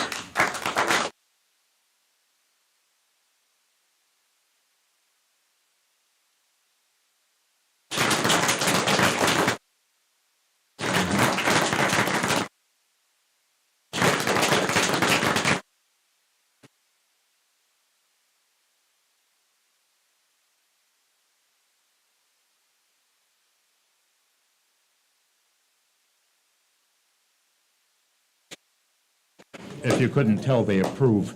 There are questions from any of the commissioners? Actually, no, not from me. You got to, like I said, we got to wait until. Well, I want to see if you have any questions for her, so I can let her go if she doesn't. No, I don't. I guess you got to hear me. Thank you for that information, and I just want to say that annexation is my only concern right now, because you did mention a lot about solar, and that's another issue. Property rights are another issue. I'm just against the annexation because of the input I received representing the people. Thank you. Mr. Miller? Just one little thing. I've been against annexation ever since I heard Commissioner Barron announce it the first or second meeting that he had with us. Any other questions? If there are no questions for you, thank you for your time very much. Thank you. Now, Can I just clarify? yes, please. Under Robert's rules, it does say for personal interest, direct personal interest, no member should vote on a question in which he has a direct personal or pecuniary interest not common to other members of the organization. For example, if a motion proposes that an organization enter a contract with a commercial firm which the member is, okay, so I'm just going to skip that. However, no member can be compelled to refrain from voting in such circumstances. Correct. So, All right, I haven't had a chance to weigh in on this, and I've already been accused of conspiring. Bob is my friend, that'll never change. But I took an oath, I'm just letting you know how I feel, as 20% of this board, to protect the entity, which is Delta County. Whether you like me as a commissioner or not, that's not the point. The commission needs to have the opportunity to have this discussion, and there are those of you that already think that the commission's mind is made up on this, and there's no way it is. We haven't even received the application. I can tell you what I will need myself to support this, and it pains me. I would love to see my friend benefit from this, but that's not why I'm in office. So I would need to see a public hearing in Escanaba Township. I would need to see one in Cornell Township. I would need to see a joint meeting with both townships. And I would need to hear from 51% of the people in both townships who were in the affirmative. All right, that's what would protect the entity that I am sworn to protect. Whether you don't like Dave Moyle or that's not the issue here. I mean, the business of the people, it has been done, is the issue. So that's how I stand. I said it publicly and in black and white. So, it's clear where you stand on the issue, and many of you. And on the 20th of June, we will receive the I assume we will receive the application for annexation. I sat down, had a cup of coffee with Ed Fleury the other day, and we had a very civil conversation. We weren't throwing silverware at each other. I got something out of that conversation. I hope you did too, Mr. Fleury. Gentlemen, do you have any other questions or comments? No. Then there is no motion to take tonight, all right? This was a discussion. If you come in from Escanaba Township, thank you very much for your time. All right, now we need to talk about the trust fund grants. Mr. Mattson.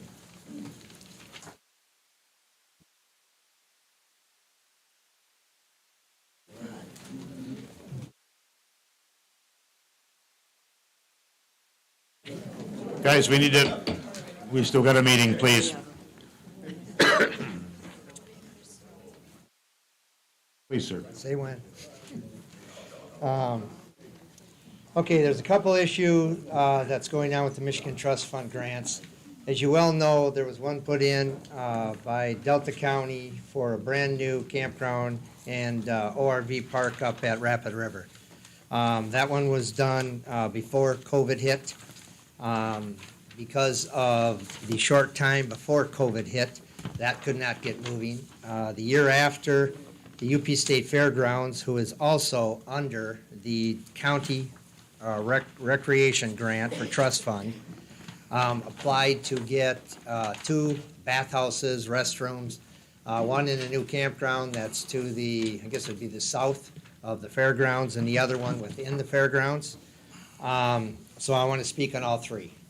We'll go to the fairgrounds first. Vicki Mishaw was here earlier, but she realized that she'd be sitting here half the night, so I think she's watching this on YouTube or whatever you guys have it on. So she told me just to speak on it. The Conservation District, on behalf of the county, is authorized by the DNR to put in and to authorize to get onto M grants and to put in or take out whatever this commission so chooses, because you guys obviously own all the property. So the first one is what needs to be done by you tonight, and I believe you have it, at least I hope you have it. I know Ashley. Oh, Vicki, you came back. Come on up. I'm trying to address the commission, so I'm looking at them. So basically, this one, originally there was some confusion with the DNR. The DNR thought the match was 75. But really the match is 130. And so this is the development project agreement for 2 bathhouses that will be put on the UP State Fairgrounds, and if I say something wrong, Vicki, please scream, property, and the match, which will be by the county, but I believe that was done quite a while ago, that the UP State Fair Authority is actually going to use that, or come up with that money for the county, right? No financial implication at all for the county commission. Okay, but it is a county grant, so that's why it's worded like this. So then the total project will be $430,000 with the match coming from the county, which is, the match is being supplied 100% by the authority, correct? 130,000. And then, so the grant amount will be $300,000. So it has to be signed, that I believe, I could have signed it, and the DNR would let me, but we don't do the UP State Fairgrounds. And Vicky can't sign it because they won't let her be that signature. But I believe, and I've always come to you with grants, it's your grants. So a county board member, usually the chairman, needs to sign it. So that's what needs to be done here. So basically, a grantee signed, that'll be the chairman or the board or whoever you say, title, organization, DUNS number, Sigma number, you have all that. Then the DNR does it underneath there. Now on the second page, you'll see a little bit different. It says grantee contact. Normally, if it's the parks, that was myself. I would appreciate it if you fill that out and put Vicky Mishaw, okay? Because she's obviously with the chamber and the authority, so that's there. So the organization would be UP State Fairgrounds or chamber, address, telephone number, and email. So that's how this needs to be filled out. So that's one of the things I'd be asking you to approve. I think you can approve the UP State Fairgrounds altogether. So I would ask for movement to approve that so they can continue on. But once that's sent in, it has to be sent in with the resolution. I contacted Mary. The resolution is still good. You guys did this, resolution 2204. Does that mean it was done, Nancy, in 22? Yeah. Okay, just checking. I believe it did. So that one was signed. That's still good. And the other one is something I assisted Vicky with, I think, last fall, was the exact property that would be under the trust fund grant. And you guys have seen this before, 7.7 acres to the north, 11.7 acres to the south. And that's cut me off. So basically, those three things need to go in for the DNR to move forward with this grant. So the. Your read first exactly- motion needed would be to submit the grant application with the chairman's signature? Development grant agreement has to be signed by Okay, this board. I would need a motion then to have the development grant agreement signed by the signature of the board. I'll make that motion. Moved by Commissioner Peterson. Supported by Commissioner Barron. Additional discussion. All right, all those in favor indicate by saying aye. Aye. That would take care of item number 1, and I'll sign that gladly. Okay. Thank you. And that'll be submitted, what is today, Tuesday? That'll be submitted by Thursday. Very good. But as soon as that gets submitted, unfortunately, we're in the month of May, and the grant was quite a while ago. So the only time you can apply for an extension with the trust fund is the month of May. Otherwise, everything expires on the 30th of this month, or 31st, I don't remember how many days are in the month. But so basically, I would like another motion for the UP State Fair grant that you are requesting an extension. So we would need a motion for May 31st. We have to have that concluded by the month running out. So, I'll move that we give the extension for the grant. very good. I'll Moved- support. Moved by Commissioner View and supported by Commissioner Melner. Additional discussion. All those in favor of signifying this extension, please say aye. Aye. Opposed? That would be item number 2, and we were asking for the extension. Third item, please. Third item is the Rapid River Falls Park proposed campground. That was a good idea, a lot of DNR support by that, obviously, because 41, that's the only crossing between Rapid River and Marquette. So it was gonna be an ORV park with a small track for the kids in the back, and then they could go off on day trips or just camp there and use ORVs. Because of COVID, again, everything skyrocketed. So the price for that campground went up 3 times, just like I'm sure the UP State Fair did, or anything else that's being proposed. So it was put on hold. You did get an extension last year. We applied for the extension, got it. I'm recommending from the Conservation District that you decline the entire grant. I'll tell you why, but it's gonna be totally your decision. If you wanna move forward, you have to ask for an extension. But to put in that campground at the rate that it was gonna be put in, there was a lot of volunteer work coming with it. Thousands of hours would have been put in, not just hiring a contractor, not just putting in the electric. All that has to be done by contractors. But the amount of people that would be in there chucking rocks, helping remove brush, having to do all those things was huge. And I don't know if that's gonna be mobilized any longer. I've heard from a lot of them, and they said absolutely not.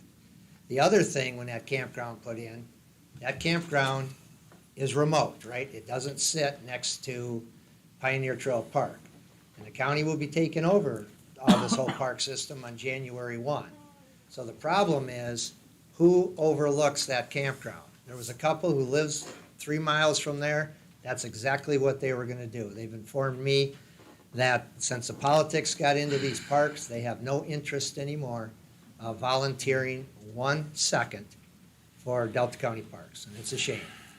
But that's reality. And so the other thing that's gonna be put in out there, if you don't get a camp host, let's say it gets built, you don't get a camp host up there to be there for the entire season. Who watches over that park? Who collects the money? Now it's on a reservation system, but that doesn't mean people just can't be all over there. And there's flowing wells involved and all kinds of stuff up there. And there's one sinkhole up there which was gonna be cordoned off, and an underground stream which was gonna be cordoned off with a big sign, which is kinda cool for people to see. But those could be hazards too. So the point is, if you wanna extend it, the Delta Conservation District can no way pull this off by December 31st. Can't happen. So the other question to you is then, you need to think about putting this on the county's back and moving forward. And the reason I say that, the trust fund is very forgiving. Everybody in the state applies for this money, right? And it's very limited. So if you cancel a project, they don't hold it against the county, they don't hold it against the township forever. It's just that, okay, it didn't work out, and obviously here was COVID. Otherwise, it probably would be in. So I'm kind of glad it's maybe not in, since the county's taking it back, and I'm not positive if they could run it. So by doing that, everything goes back to normal. It also does not affect the UP State Fairgrounds, who has an active one. So if the county wanted to reapply for any trust fund grant, they could. Once the recreation plan is updated. So that's why I'm recommending this on behalf of the Conservation District. We've talked about it. So it's totally your decision, your land, your project, but I believe it will be a burden, and if you fail, it will be held against the county, which also then gets held against the UP State Fairgrounds in the future. Gentlemen, what are your questions? Well, first, I'd like to make a motion that we do deny the grant, return the grant, or We however that scuttle the works. whole program? Scuttle the whole program. If there's a second, then we can discuss it. I have a motion by Commissioner Peterson, I'll regretfully second. seconded by Commissioner Barron. Additional discussion, gentlemen? Yeah, I regretfully make the motion also. But I've been thinking about this ever since the county was gonna take over the parks, that would be just one more hardship for a parks manager and for the county to keep up with it. And I agree with Mr. Mattson that it's just, it was a good thought, and I really thought it would be a good thing to have, but at this time, I don't think that the county is up to the challenge, and maybe we can revisit it at a future date, but at this point in time, I think that. Bridge too far. Bridge too far. And get your feet wet in another 5 years, 3 years from the county, and you gotta remember maintenance too, because Corey's booked, and now he's gonna have a little bit of extra, right? So he doesn't need to be running his guys up there either, so once the county gets the handle of the park system and really knows what it's about, you could apply again, because I think, because of where it's located, and the only legal crossing, people don't know that, but the only legal crossing where you will not get ticketed or fined is right there from Rapid River all the way to Marquette, the only legal way to head east. Of course, everybody does it illegally, but eventually that, somebody gets in an accident too, and it's gonna be heavy there, so. It's a great place, it's a really good idea, it is one of the growing industries, in the United States right now, side by side, so, but I would just hate to see you guys fail, and then in the future, nobody can apply for anything. Does anyone use that park? throughout the- It's a day-use park now, Okay. yeah. Yeah, they How use it far for off the road is it? Do you know where the Dutch Mill is? You must Yep, know where the Dutch yeah, Mill is. I know It's where right it is. next to the Dutch Mill. Okay, I mean, right there. all right, thank you. Gentlemen, we have a motion on the floor, and we have a second, additional final discussion. All those in favor indicate by saying aye. Aye. Opposed? That grant would be scuttled. Thank you very much, Roy. Okay, sure, no problem. Okay, we have the Cooperative Law Enforcement Agreement, Forest Services. Every year, the Sheriff's Department partners with the USDA to patrol certain locations. Attached, you see the grant, and the sheriff is requesting that we approve this grant. This grant reimburses us for up to $5,000 for providing those services of the. What's your pleasure, Commissioners? Well, I'd like to see the reimbursement, so I'll make a motion that we accept the proposal. Moved by Commissioner View, Support. supported by Commissioner Mellor. Additional discussion. All those in favor indicate by saying aye. Aye. Opposed? That would pass, thank you. Also, the resignation of looks like Eddington, request for fill dispatcher's position. We had a resignation in dispatch, and we'd just like to post and fill this position. I'll move that we post in the position for dispatch opening. So we have a motion by Commissioner View, I'll support that. supported by Commissioner Peterson. Additional discussion, please. Is a letter appropriate for thank you? Yeah. Okay, well then we would send that individual letter, thank them for their services. All in favor indicate by saying aye. Aye. Opposed? Very good. Okay, we have financial year 24, MVAA grant application. This is our Veterans Affairs Grant. This is a yearly application that we do. This year, we have requested for $78,550. $50,000 of that will be sent directly to the county without reimbursement. However, the remaining $28,550 will be based on reimbursement. The same items are being purchased this year, except for the enhancement of the multi-use garage at the service center. Gentlemen, what is your pleasure? Just for I'll your, make a okay, moved by motion. Commissioner Peterson. I need a second. Support. Supported by Commissioner Mellor. Now discussion. I've asked for Dave to be at the June 6th meeting under the Commissioner's Informational Workshop because I want to see where he's at. Dave's here. Oh, okay. Good to see you. Do you want to come up now or you want to wait till June 6th? Okay, thank you. But he will pop in the meeting on June 6th. All right, very good. All those in favor indicate by saying Wait, aye. how much are we spending? Oh, I think we're receiving a grant. Oh, receiving a grant. Receiving, it's 100%. We don't pay anything, except for the $28,550. That's where we pay for the expenditures first, and then we get reimbursement from the state. Oh, okay, just a turnaround then. Correct. Okay, I just wanted to make sure. Yeah. No problem. All those in favor indicate by saying aye. Aye. Aye. Opposed? That would pass. Thank you very much. Okay, we have Jay Gibbs from Transfer for Corrections to Road Patrol, request for corrections, filling the corrections position. This individual, we're replacing the open position created by a recent retiree, so then we need to replace him in corrections. I'll move that we, is there someone already to fill it, or do we have to post it? For corrections, Yeah, for that position? yes, we have to fill in post. Okay, I'll move that we post, fill that open position. I'll support. Authorizing the transfer of, and the filling of the position. We have a motion, by Commissioner View, supported by Commissioner Peterson. Additional questions or discussions? Well, just how long does it take to fill a position? Like, do you have some idea for us as corrections new- position? Yeah, I mean. It depends I mean, on is it when hard to we- fill? If we Kidding. get applicants. Lately, I think corrections has been doing a very good job on turnaround, on filling. But again, there is a lot of pre-employment procedures that have to Right. take place. So that's where a length of time is. But when this guy actually retires, is there any chance that they'd be understaffed by, if we don't fill it, or? Because remember, we had that situation a couple months ago. Right, so the retiree, actually, we sent recently 3 of corrections officers to a road patrol, the police academy. And this is assisting the retirement on the road patrol force. A good that make sense? succession plan right now. Yes. Oh, good. So Thank now you. we're transferring, and actually, number 18 is another transfer due to retirees. Thank you. Another- And in talking with the sheriff, I'm his liaison, he stated that actually people that get into the corrections really like it and stay there. So hopefully we won't have to do this a whole lot.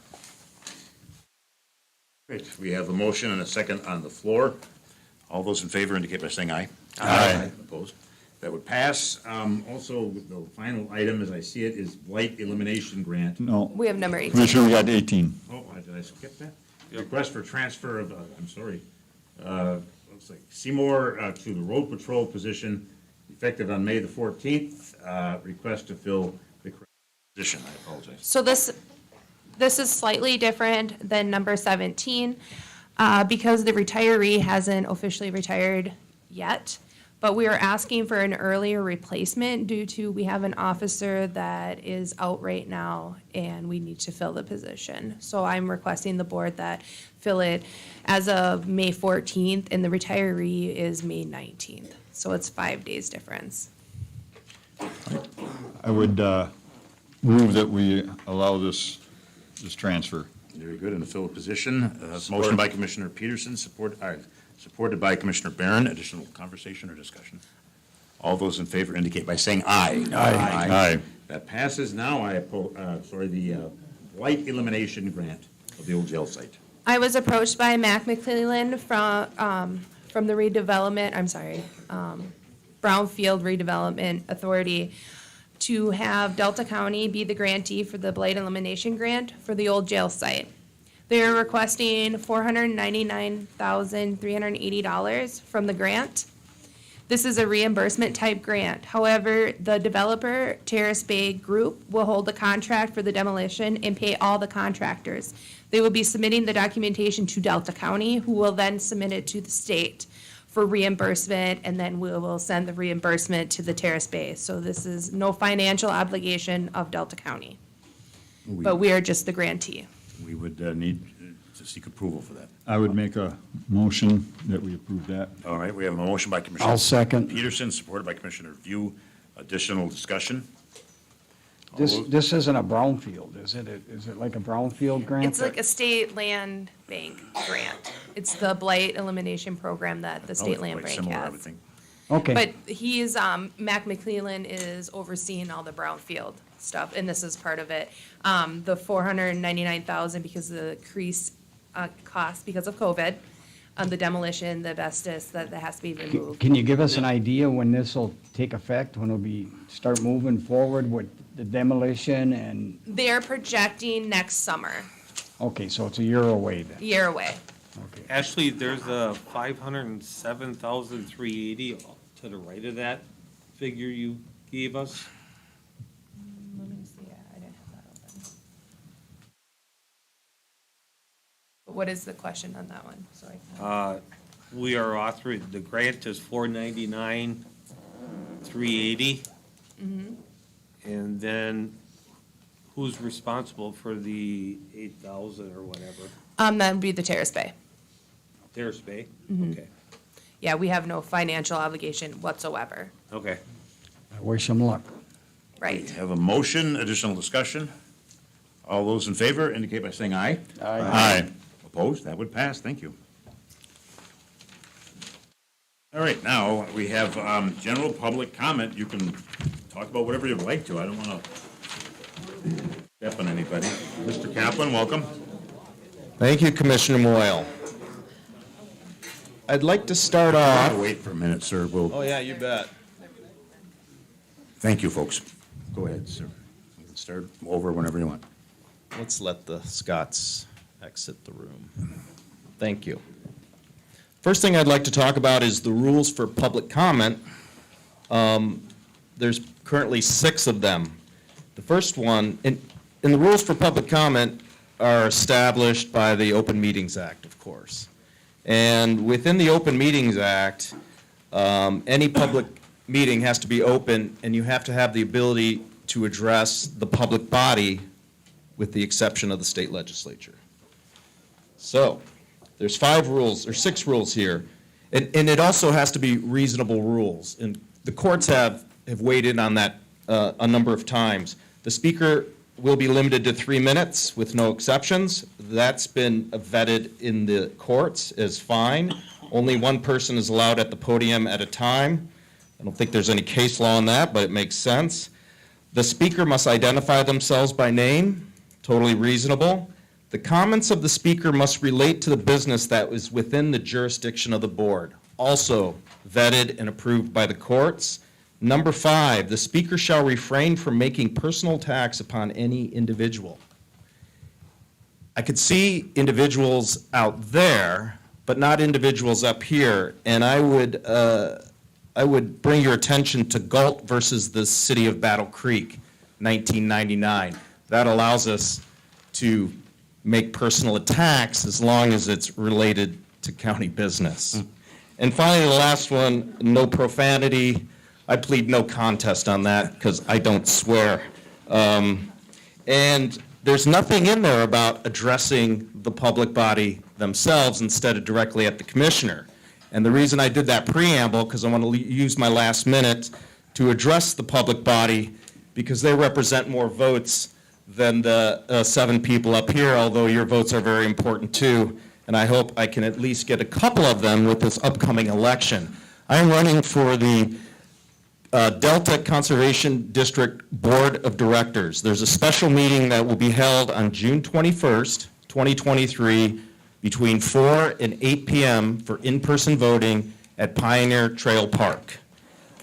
There's 2 4-year positions that are available on that board of directors, and there are 4 people that will be running for that board. 2 incumbents, Jim Yoder and Dave Nelson, and 2 challengers, myself, Joe Kaplan, and Nate Brockman. And I would just like to say that the Conservation District is organized under the Michigan Department of Agriculture. It has an elected board. Typically, elections are not well advertised. It's quote unquote a unique unit of government, which is true. But if you want to, Thank you, sir. Yeah, you bet. Sorry, Joel. General public comment. Sir, welcome. And please, whatever you'd like. On Baldwin Township, it's amazing I couldn't speak about the policies, procedures, and it was brought up twice. One of the policies and procedures is the purchasing policy and procedures for this body. It's under Michigan law, Act 156 PA 1851 as amended. On September 21st, 2021, this body approved their rules of procedure, budgeting motions, H, moved by Commissioner Moyle and seconded by Commissioner Barron to adopt the 2021-22 purchase order policy as presented. Motion carried. I have a copy of that here. And during the Parks and Recreation bid for control, stated in 3, my paper's all sticking together here. Any contract for goods and services must be bid if it's over $10,000. And it was not. And it was ignored. I brought it up once at the meeting here and also at the meeting of the whole to discuss the Parks and Recreation. says, notices inviting bids shall distinctly describe the purchase, shall state where bid blanks and specifications may be secured, and state the time and place for receiving the opening of sealed bids. Published notices inviting bids shall be published a minimum of 14 calendar days before the date of the opening, and bids on Delta County's website. All registered bidders will be informed of an RFP, which is a request for proposals. Pre-bid meetings and other methods may occur to fairly assist bidders in becoming familiar with the request purchase, to efficiently and fairly assist bidders in becoming familiar with the requested purchase. None of this was done for that time, and it was under this 21-22 purchase policy. I just find it amazing that they can just say, we don't have to follow these policies. And now you've got an attorney reviewing them and you're still not going to follow them? Amazing. Thank you, sir.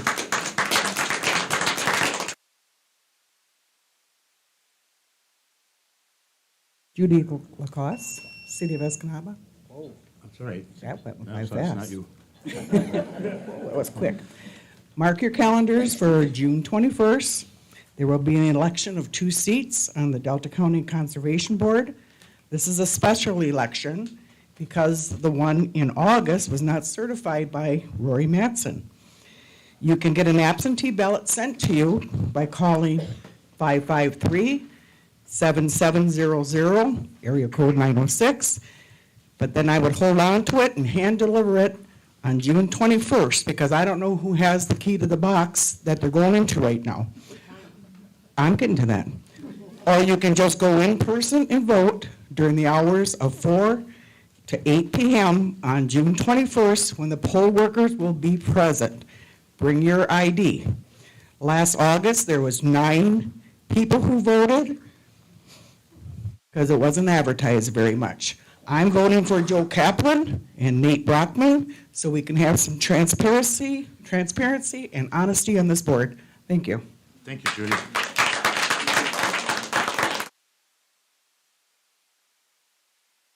Welcome. Barbie Claremont, Escanaba Township, and I am definitely opposed of the annexation. I thank you to Steve, Mr. View, Commissioner View. Thank you for pointing out those things and letting people hear what people are supposed to follow if they're honorable, righteous, godly people. I would think they should follow those rules. I just remember the November meeting in our township, and our board was addressed by Commissioner Barron himself, as the commissioner, calling my township board Marxist, ignorance on steroids. And I'm only seeing that from him. I don't even, he must mirror what he puts off on other people. Because he certainly is not being very righteous, sitting in a position, making these decisions that he should not be. I thank you, and I hope you, and pray that you guys really, really think about all the people that you will put in, especially the elderly people in our township, in dire needs with just the money alone, with the extra expense. I hope you all think of all that. Thank you. Thank you.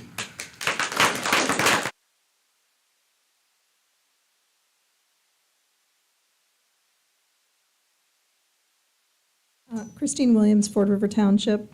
I just have a couple of comments. I was at the Conservation District Board meeting yesterday, and Mr. Barron is the liaison to that organization.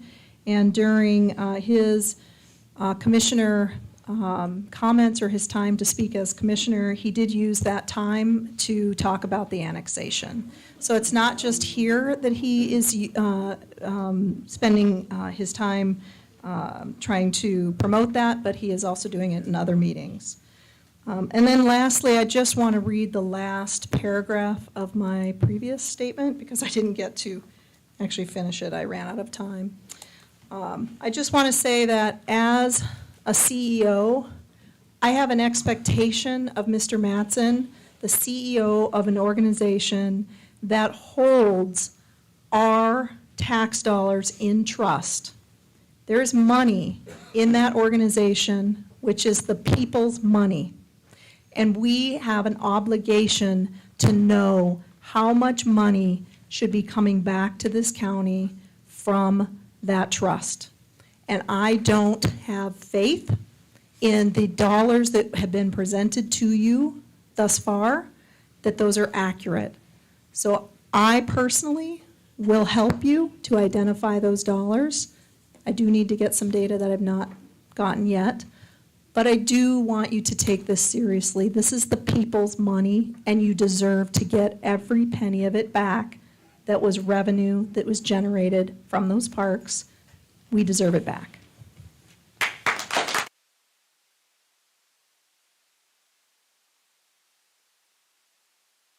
Welcome.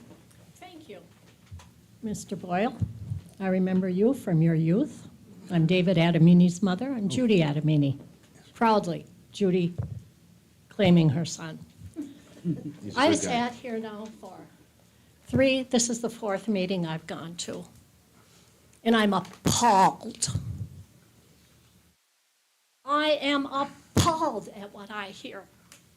I have one question, and only one question for you, Mr. Barron. And this goes back to what my parents taught me about a person that was referred to as Tail Gunner Joe, Senator Joe McCarthy. And the question was, sir, after long last, sir, don't you have any shame?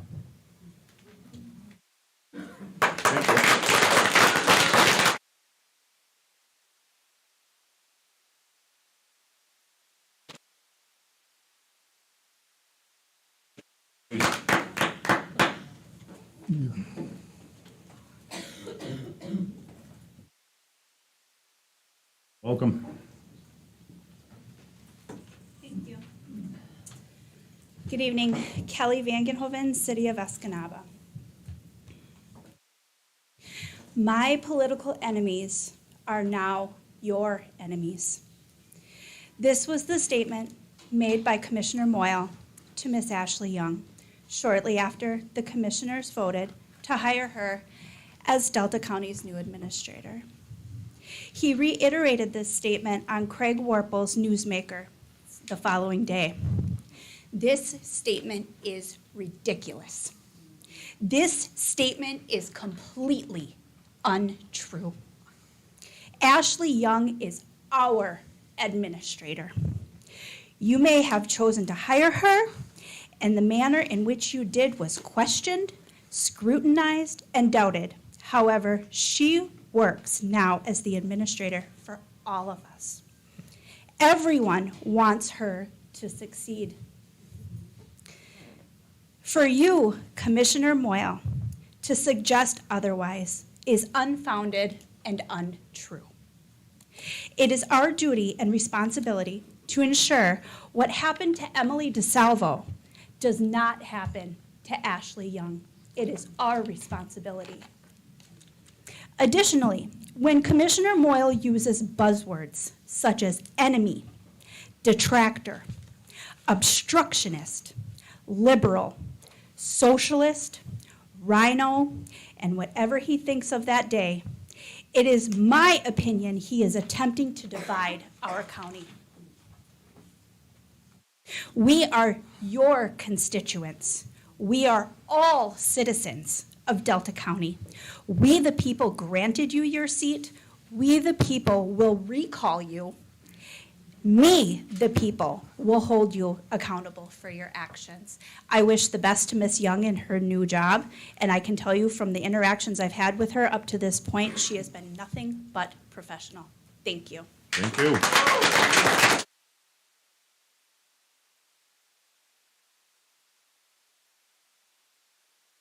Anybody else, please, general public comment?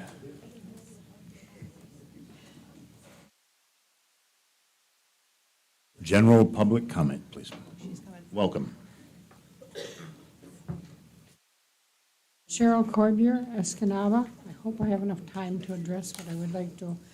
First of all, I'm very passionate about the courthouse security, and that has not moved forward. Several months ago, it was stated that this is top priority.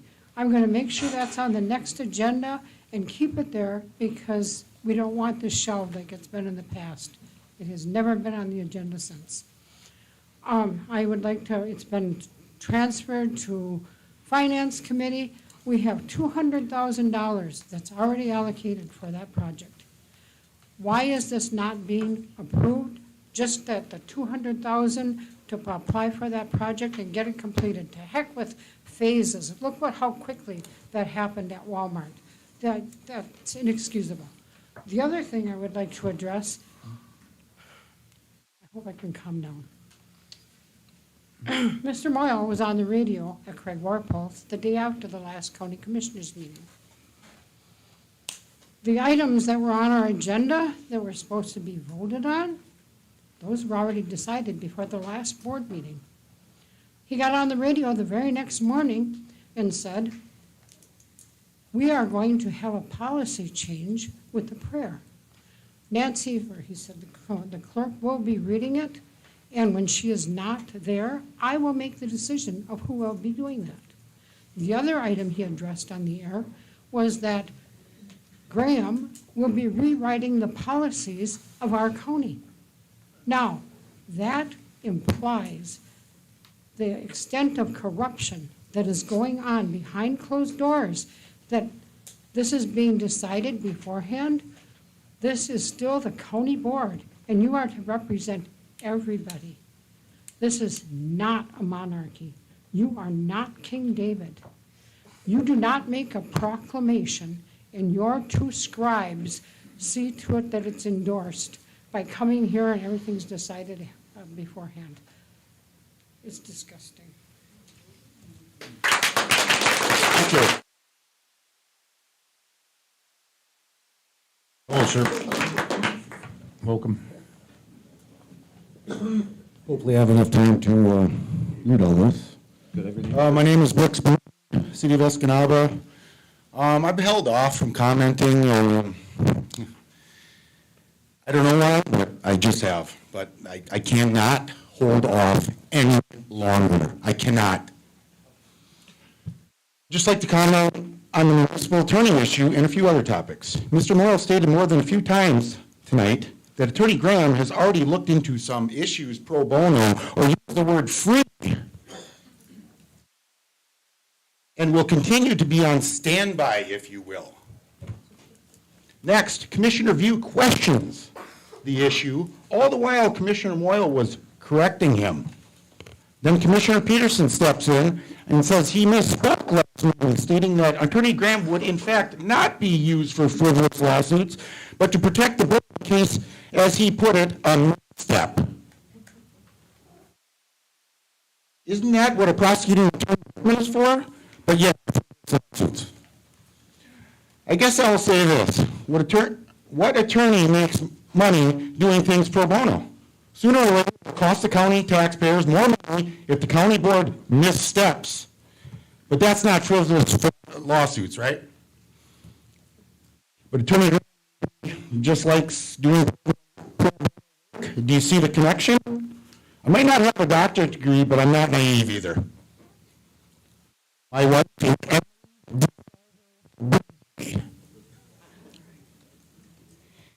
and she did the right thing, and you terminated her for doing just that. My wife is smart, and you took advantage of her calling out the backdoor politics. You talk about costing the county because of her But what is happening? Is it cheaper? No. Does the current administrator have a strong administration? The requirements were lowered for the position as the current contract states. This is no offense to none. None. And I say that wholeheartedly. But isn't this the pot calling the kettle black? Yes, you can raise your hands, and you can do that. You're entitled to that. Because one person does not have enough time or day to complete the duties as a singular position. Heck, even Mr. brought up the term junior administrator. So what's the... To this day, Commissioner Peterson, at meetings that he and my wife attend due to their obligations, he still can't look her in the eye. He still can't look her in the eye.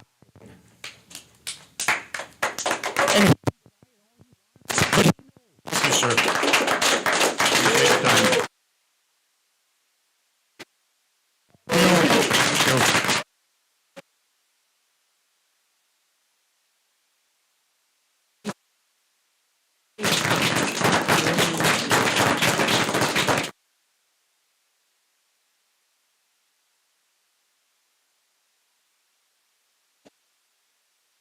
Anybody else, please?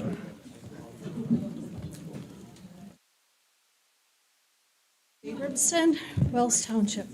I spoke to you the meeting before last, and I am going to speak again. I'm sorry.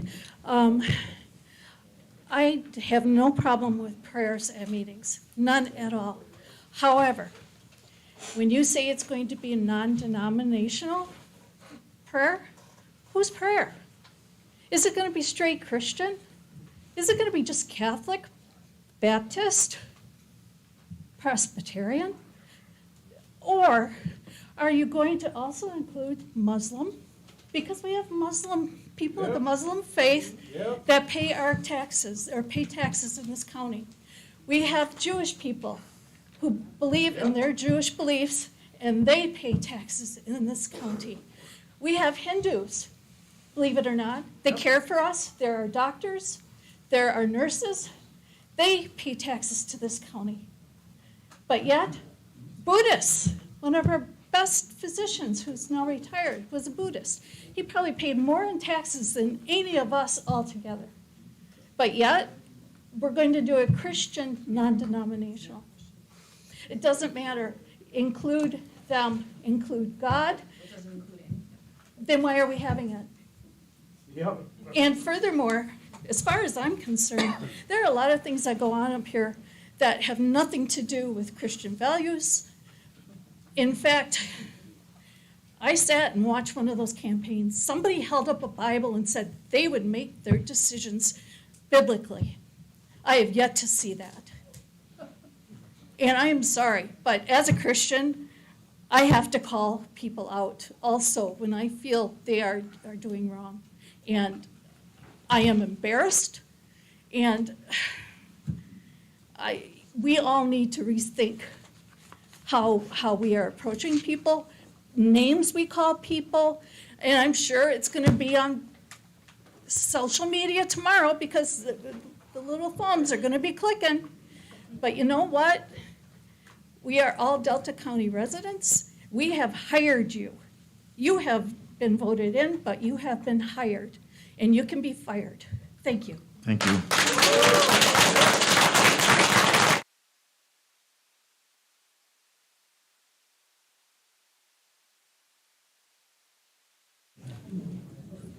Mr. Love, welcome. Hello, Liam Love in Escanaba. I'm just requesting the county board to get like the fuzzy like mic things, because like too much when people talk, it goes all crazy. I didn't do it right there, I don't know why. But just, it's probably like $40 or something. That's pennies compared to everything else you guys do, so. Yeah, $6. So like, it's just little things that go on there, so it's not like popping and like can't hear anyone, because commissioners do it, public comments, it's just a little annoying, so. Yeah, that's all. Thank you, sir. Thank you. Good point. Please, general public comment. General public comment. Last call, please. General public comment. I'm sorry, thank you. Steve Adamini, welcome everybody. We take a deep breath. Been a long night. Anybody know why I'm here? I mean, really, I can't remember. Could use a little break. I'd like to be at home, watching TV, feeding the birds, counting the chipmunks, whatever else. But I started to see some stuff on social media that got me interested, and I saw some crap going on in the community I didn't like. And as a part of this community, I've never really participated and gotten out much. But the more I saw, the more I saw. And for those out there who would harass, intimidate members of the community, it seems to just have gone on and on and on throughout the last election, continued. I'm also here, not just to make sure people feel safe, but now I'm here because I've seen some stuff that I don't like. I spent my whole career as a public servant. I've been deployed all over the world.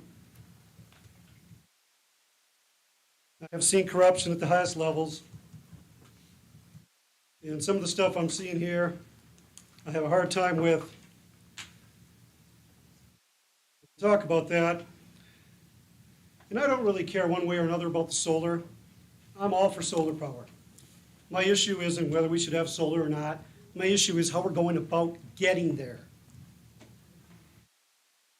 And the problem I have is if you can't go around, you can't do stuff one way, legitimate way, so what do? You find some other way to go around it. That's what it looks like is going on here. And we heard the ethics, and we all know Commissioner does not have to recuse himself. What I got out of that is, that's what the Commissioner got out of that. He doesn't have to recuse himself. I've spent a lot of time working on ethics. I'll say this much. I'll keep it short. There's only one way that this board is going to get out of this. Commissioner Moyle talked about preserving the entity, which ultimately belongs to us, the people. We know Commissioner Barron is unable to recuse himself for whatever reason. No one is elected to this board for personal gain. They're elected to serve the members of this community. And if this annexation, this solar project is such a big deal and is so important to the majority of people, then if Mr. Barron recused himself and the other 4 board members voted for it, I have no problem with that. But he doesn't seem to be capable of that. So the only option I see that the board has is to either not decide anything on this issue ever or put it out for a vote so the majority of people will have their voice heard, not just a few. Good day.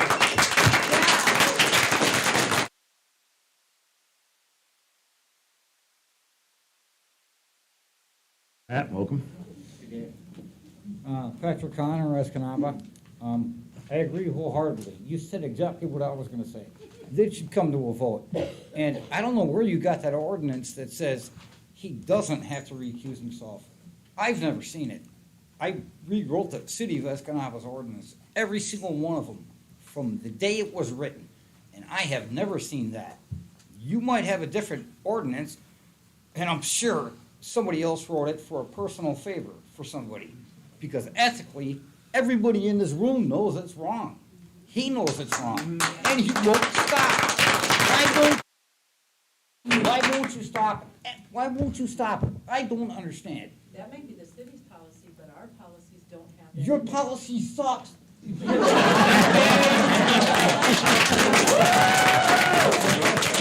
Sorry, but it does. Every one of you know it. Every one of you know it. When you go home, you're gonna think about it, and you're gonna know I'm right.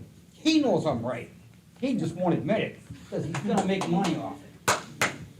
If you're gonna scam somebody in your personal life. Don't do it to the public. You know, and I know a lot about you that I shouldn't know. I don't even care. Don't answer me because you're not supposed to talk to me. It's my 3 minutes, not yours. I really don't give a crap if you're mad at me or piss you off.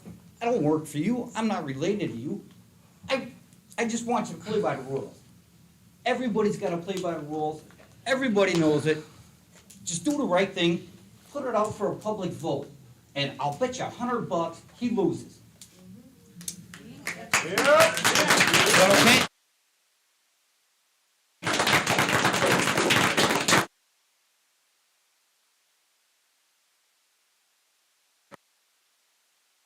Please. General public comment, welcome. Sandy Sovey, Ford River Township, and Welcome. I just have a couple quick things. I keep hearing about how all these problems started from the very beginning of this board because people lost the election. And that's so far from the truth. I never even came to a meeting until Emily DeSalvo got fired. That's where all this trouble started, and it's gone downhill from there, and we're tired of it. And I think we would all like to know how we can contact the Ethics Committee, because I can't find where that is, and I'd appreciate an answer in your comments. Thank you. Thank you.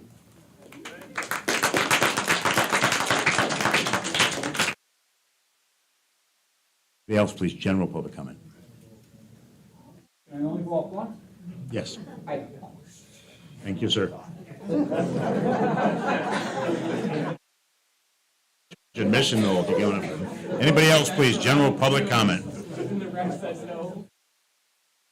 Welcome, sir. Chuck Irving. I live out in Cornell by Mr. Barron. And 2 meetings ago, Mr. Moyle and Mr. Barron were crying about being bullied on the internet. Bob, what are you doing to me? You're bullying me to put my land in Cornell Township. Are you or are you not? And when you give your answer, don't give me some quote out of some book or what you always do. Be a man. Thank you. Thank you, sir.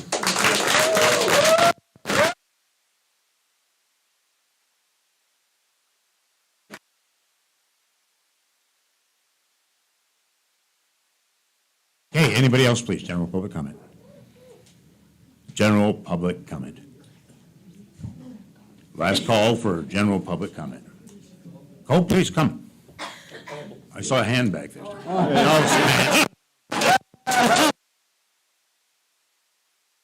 Yeah, please, sorry. You are entertaining tonight, though, thank you.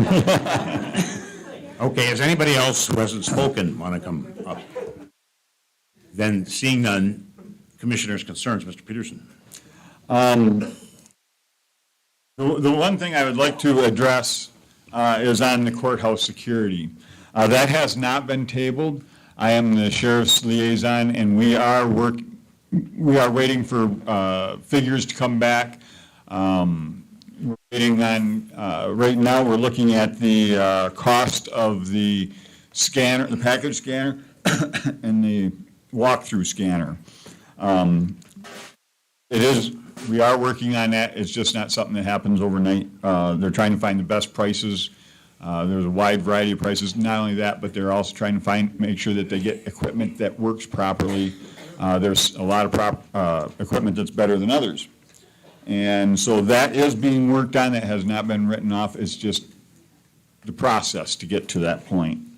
It's not as easy as just saying, okay, here's $200,000, go do it. We also have to figure out what Corey can do, our maintenance, and what we are going to have to hire out. So through all that, we are working on it. We will get it together. It's just going to take a little bit. So please bear with us on that. Other than that, I guess I don't have much to say right now. I'm glad that we got the fairgrounds taken care of. And I was down at the cruise ship when it come in on Sunday. It was a really nice event. It was kind of a cold, windy day. Saturday would have been a much nicer day, but we don't have any control over that. The cruise line tells what days they're going to be here and what days they're not. So with that, that's all I have to say today. Commissioner. I have so much, so I'll just pick a couple more of the important ones, and hopefully the other commissioners will answer some of the other public comments. I just want to let everyone know I had a hard week. I was very disappointed in my emotions getting the best of me last week. I felt I was really unprofessional, but I was true to myself and I thought about what I did. And I think it's going to be a learning experience for me on this board, and that's all I want to do is move forward. I just want to reiterate, Ashley, this is Ashley's county, and I'm going to support her all I can. And I think the whole board thinks that way, and I just wanted to get that out for everyone because I need to get it off my chest. Now I feel a little better. Maybe I can sleep tonight. Thank you, sir. The other thing, we have the Veteran Service Organization. I haven't given up on my allegiance to help them out. I had a nice conversation with Dave, and he has a lot going on, and I would like to, I'm asking for all kinds of information to support what he's doing, what he's not having the resources to do. And I said I'd bring it out to the public that we're going to try to move forward as a board with that, and I would recommend all the board members give him a call, find out what each one of us can do to help him out, to really understand what he's doing, because I'm not real familiar all the items that pertain to our veterans and the services that he can offer, but he is shorthanded and needs a lot more resources. And there was supposed to be a legal opinion on something that he sent to you, Ashley, on what our legal obligations is for the county, so I thought I'd bring that up if we heard anything about that legal opinion. And we kind of agreed, even though we didn't know what we were talking about, basically about how many military people there are in each district, or he said there was never any records, but if we start from now, 100 years from now, they'll know everything that we were supposed to know today. So that's one of the other items we're going to be looking at starting, or maybe not. I'm not making any decisions. We're just discussing, and I'm throwing out there to let people know where I'm at with that. As far as the ethic, policies and procedures, I would request that what Nancy read tonight, them 3 statements that I heard you read, if that could be emailed from our administrator to all the commissioners, so that we have it on hand, so when I get a call, or if any of us actually get a call, we can adjust it with our written policy, and we won't ad lib nothing, because I get in trouble when I ad lib. I need to go out of town in June. Boy, I'd hate to miss a meeting. That's coming. But I have an option of, second week, third week. It has to be somewhere in that area, so I don't know if we know what's going on them times, if it's more important for me to be, I'm replaceable. I'm just saying, if there's something that you feel I should be here for a full board decision, I can adjust it a week. So I get done driving June 2nd. Somehow I have to look at my schedule and see, I want to be gone for 7-8 days. Some of my family members are moving to Germany, and before they go there, I want to visit them. It's just personal. I don't want to drive to Germany or fly. I don't like flying. So I just thought I'd throw that out there. So commissioners and Ashley, give me some input. If I may, real quick, Steve, I just pulled it up. In the second week, the 13th, we don't. So. Somewhere right after the 2nd then. Yeah, I would say, after our first meeting. Between the 7th and the 19th. I didn't want to let myself down and miss a meeting. They're so exciting. Well, hey, I'm learning a lot. I mean, come on. The other thing is, I see a couple of new young gentlemen up here, and I'm pointing to you too. I can't see way in the back. Thank you for coming. You are our future.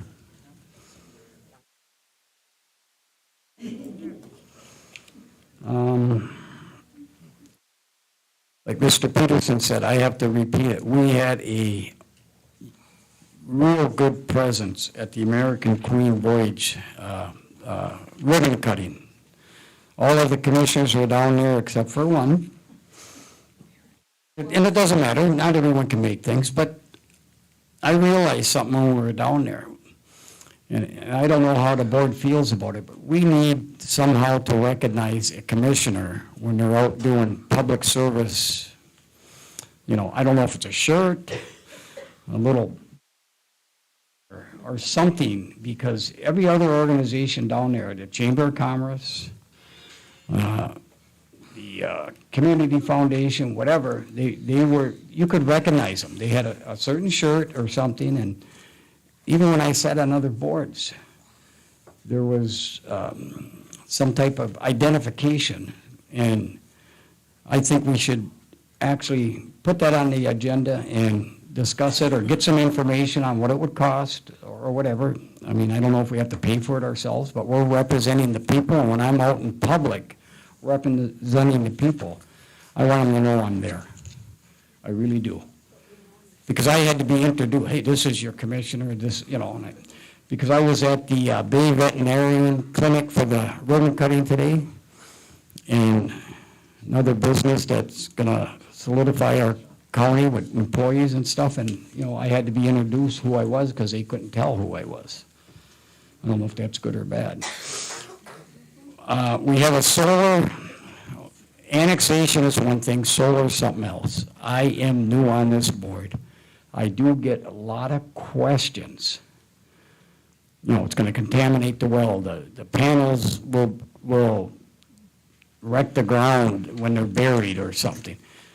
I have a guy coming up, and is this confirmed now, Ashley? Okay, so I want to announce it. It's Charles Gould.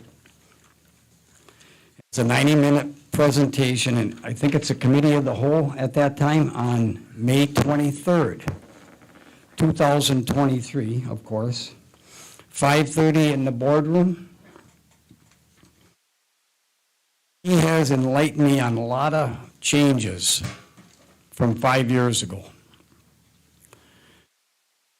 Believe what you want, but this is a Michigan State University Extension person that I think can answer all the questions, or a lot of the questions that I have no idea of, or what happened with Escanaba Township and the people there 5 years ago. But I think it'll be very beneficial for me and people in the community that are for or against solar. Let's see if I have anything else. I wrote so many notes that, one thing is it's a 90-minute presentation, and he's requesting if you have some real complicated questions, or even normal ones, if you could channel them to me. I'm gonna talk to him and email them to him, because he'd like to get the current facts as of today. And we can challenge them. I mean, just because somebody says something doesn't mean it's true. You know, it's all your own perspective of how you believe stuff. I'll ask for one more thing, even though I got a couple pages, see. I have a real concern when somebody from the public comes up and they have a direct question. You know, we can't answer you. And I think I mentioned this before. Somehow I feel they're left in the dark, because I think somebody should get back to them. I mean, direct question, not opinions and that, but when they come in with a direct question, you know, I need to know this, why is this like that? I don't know if it's our chair's responsibility or the administrator. I would say, I don't know, but can we somehow answer the direct questions from the public? Would that be, somehow make a policy on that? Yeah, go ahead. I believe if there's questions from the community during our commissioner comments, just like I talked about the courthouse, I believe if we desire to answer those questions, we can do that during our commissioner comments. Okay, but let me tell you the theory about why not answering them, because you may not have the right information. Sometimes it'll be an opinion or something, because I could go in, I can answer every one of these, and they may be correct, or they may be my opinion. But some of them are, legitimate questions that you can really find the fact on it. And I just think that we should have a process where we can do that for them. And I do thank everyone for coming here, and I do thank the people that sit next to me up on this board. Thank you. Thank you, Mr. Melner. No, sir. No, sir. Thank you. Please. No, sir, please, after the meeting, we'll talk what you need, but we're not supposed to interact with each other. Go ahead, John. I was down at that cruise ship also, and it was really, really fantastic how many people showed up. The weather wasn't the greatest, but it's UP, right? Wait 5 minutes, the weather will change. The next cruise ship will be coming in on the 18th of this month. Thursday. The person that was talking about the ethics, there is 3 of us on, excuse me, 3 of us on that board. There is the chair for the personnel committee, which is me, myself, the chair from the Board of Commissioners, which is Commissioner Moyle, and then the prosecutor. Those are the 3 people that handled the ethics complaints. And I guess that's about it for me. Thank you, sir. I'd just like to correct you on one thing. It took longer than 5 minutes for that weather to change Sunday. Yeah, it did. Commissioner Barron. Just a brief comment. I was reminded tonight of an old phrase that emotion dominates for a time, but reason will always prevail. It's just the length of the emotion, and certainly was a lot demonstrated tonight. Thank you. Ashley? Yes, I have a few comments. I just wanted to bring up the courthouse security. I want to reiterate what Commissioner Peterson had said. We have not dropped that. We're currently waiting on some proposals, estimates on how much some costs on projects that's going to be happening. We also are looking at equipment and the costs in there and trying to get what is going to work best for us and what has not worked for other counties. Commissioner view on the name tags. I have requested from all elected officials, from our requested on the judges, the sheriff, prosecuting attorney, everybody, because yes, we do not have anything that represents us. I had talked to Tyler Dubord from the city of Escanaba during the opening ceremony. He mentioned they get these name tags through Sign Up. So once I get the list, I will be compiling and sending it over to Sign Up. Another is the ethics boards, the complaints, as Commissioner Melner had said, you can submit it to any of those individuals, and that's how we would proceed. And thank you all for coming. Nancy? Couple of things. First of all, the prayer. The clerk has been doing this for probably since 1861, so the clerk has always been in charge of the prayer. So when Commissioner Moyle brought it up tonight, I didn't have a problem with that. And the prayer is non-denominational. So there is, it's non-denominational. It includes everybody. It's not specific to any denomination. So. Thank you. So, as far as the rules of procedure and ethics policy and the conflict of interest, this has been our policies for as long as I've been here. They've been changed very minimal, small changes on our rules of procedure, but the ethics policy was adopted back in 1990, so before my time even, and so that's what we have. If we need to make changes to it, we need to make changes to it. But that's what our rules are at this point. And then as far as the shirts that Commissioner View, we used to have shirts. I had gone to one of the graphics places and had a graphic made up, and we had at one time the county anybody in the county that worked for the county could have those T-shirts. I'm sure they still have that graphic, so if you'd like it had the outline of Delta County and it said Delta County on it, so we could place an order again. It's probably been about 15 years since we've done that, so. And that's all I have. Okay, so you know why I asked for a review of our rules of public comment. I want to find out if everything on this list is accurate. And I've heard conflicting things. I've heard that in Myoma, Michigan Open Meetings Act, we cannot ask you your name if you don't want to give it, and we can ask you, you don't have to give it, or also where you're from. So we are doing a review of this. Question is going to be, is all speech covered under the First Amendment? And I want to make sure that the county is protected in this way. Obviously, tonight, we didn't try to restrict you or try to retard your ability to express yourself, so you did a fine job with that tonight. And that's, if anybody wants to, you want to discuss this, I'll talk to you about it. But the issue with annexation, I wasn't given really the opportunity. I told you what I would do. And I don't know how this flies in the face of any of you. In order to support this, this is what I need. I would need a public hearing in Escanaba Township. That means we'd interact.